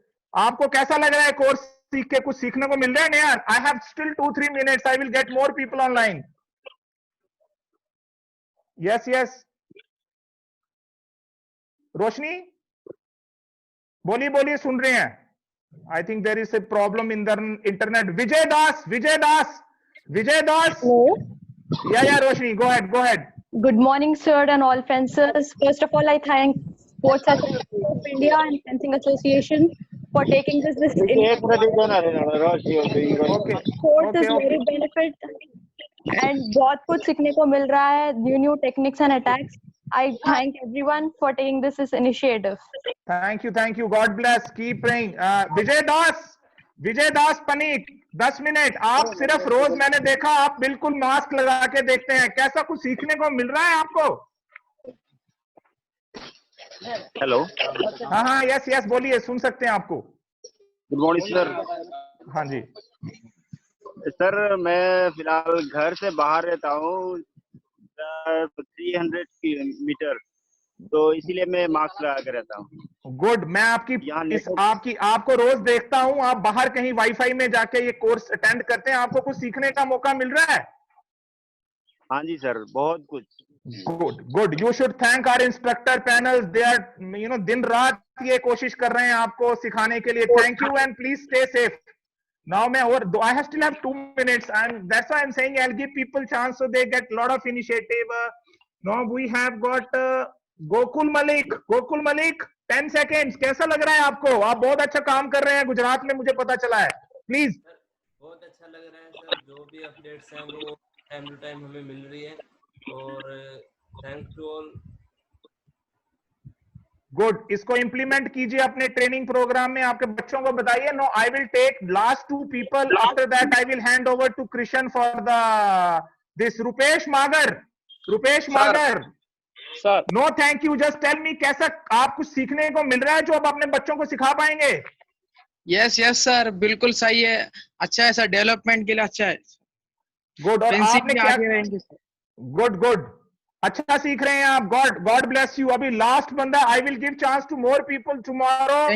Now last I will get Arshi, one of the young and dynamic coach. Arshi, I am unmuting you. कैसा लग रहा है Arshi? Yes sir, good morning sir. Please अपना एक्सपीरियंस शेयर कीजिए 20 सेकंड, उसके बाद I will go to Krishna for closing the session. Sir, ये जो sir sports authority of India and fencing association of India की तरफ से जो सबके लिए प्लेटफॉर्म बनाया गया है, बहुत अच्छा, सब कुछ सीखने को मिल रहा है, नई टेक्निक्स आ रही हैं, अपने डिप्लोमा के दिन याद आ रहे हैं सर। ये जो नया इनिशिएटिव किया है, सब कुछ बहुत अच्छा चल रहा है सर। ग्रेट। अर्शी, आप इंडिया के एक बड़े अपकमिंग कोच हैं और हमें आपसे बड़ी एक्सपेक्टेशंस हैं। Please keep rocking and keep contributing. Now last person we have got Abhishek Karki from Nepal. Karki, 10 seconds. Sparky? I think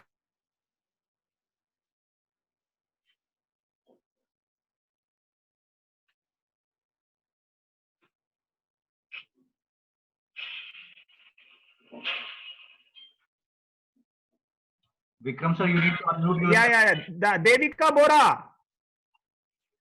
Devika Bora. Yes, Devika Bora, 10 seconds. आप notes बना रहे हैं, you are learning. Share your experience, 10 seconds. Devika? I think she's not there. She's not there. Now last one whom I get. Just wait. Before, after that, Krishan ji, I'll hand over to you. Last one, I think I should get online. Thambi Selvam. 10 seconds. Hello. Thambi Selvam, 10 seconds. Yeah, good morning, sir. Good morning to all. This is a very good program. And I would like to thank my coach Srimurugan because he only guided me to this class. And it was some very excellent opportunities which are created by Sai and FA NIS team. I would like to thank very much. Thank you.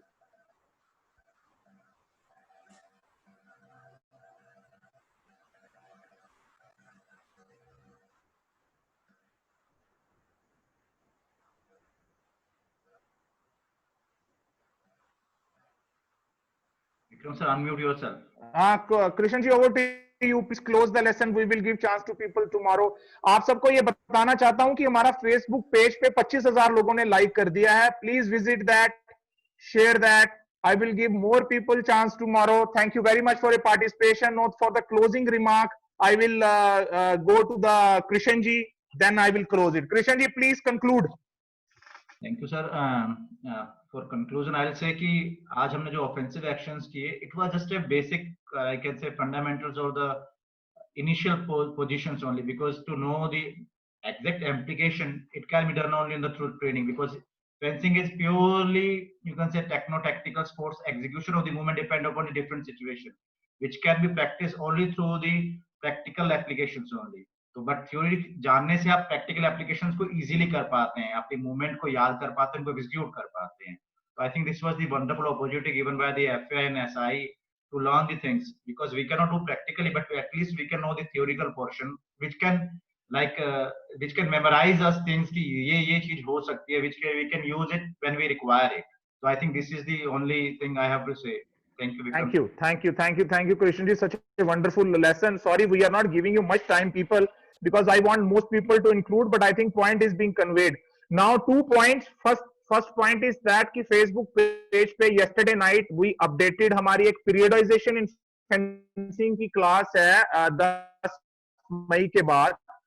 एक doctor Peter Davis हैं one of the personally, तो उन्होंने बोला है कि आप उनकी website पे जाएं, आप उनकी जो चीजें लिखी हैं उस पे पढ़ें और आप उनको रजिस्टर करें. And then you forward a question to Lohit और in a Facebook page so that we can give this questions to him and he can make script accordingly. Wonderful. Please don't miss. Go on the Facebook page for the update and stay safe, stay healthy. Tomorrow we have got a class of Sagar Lagu on defensive actions of file. Again, a great class it will be. And attend evening classes from 5 to 6. There is another request. अगर आपकी state association और district associations भी कोई Zoom का program चला रही है fencing का, तो please 10 से 11 के time में ना चलाएं. Thank you very much. God bless you. Stay safe. Adhere to the COVID-19 guidelines. Take care of you and धन्यवाद. जय हिंद.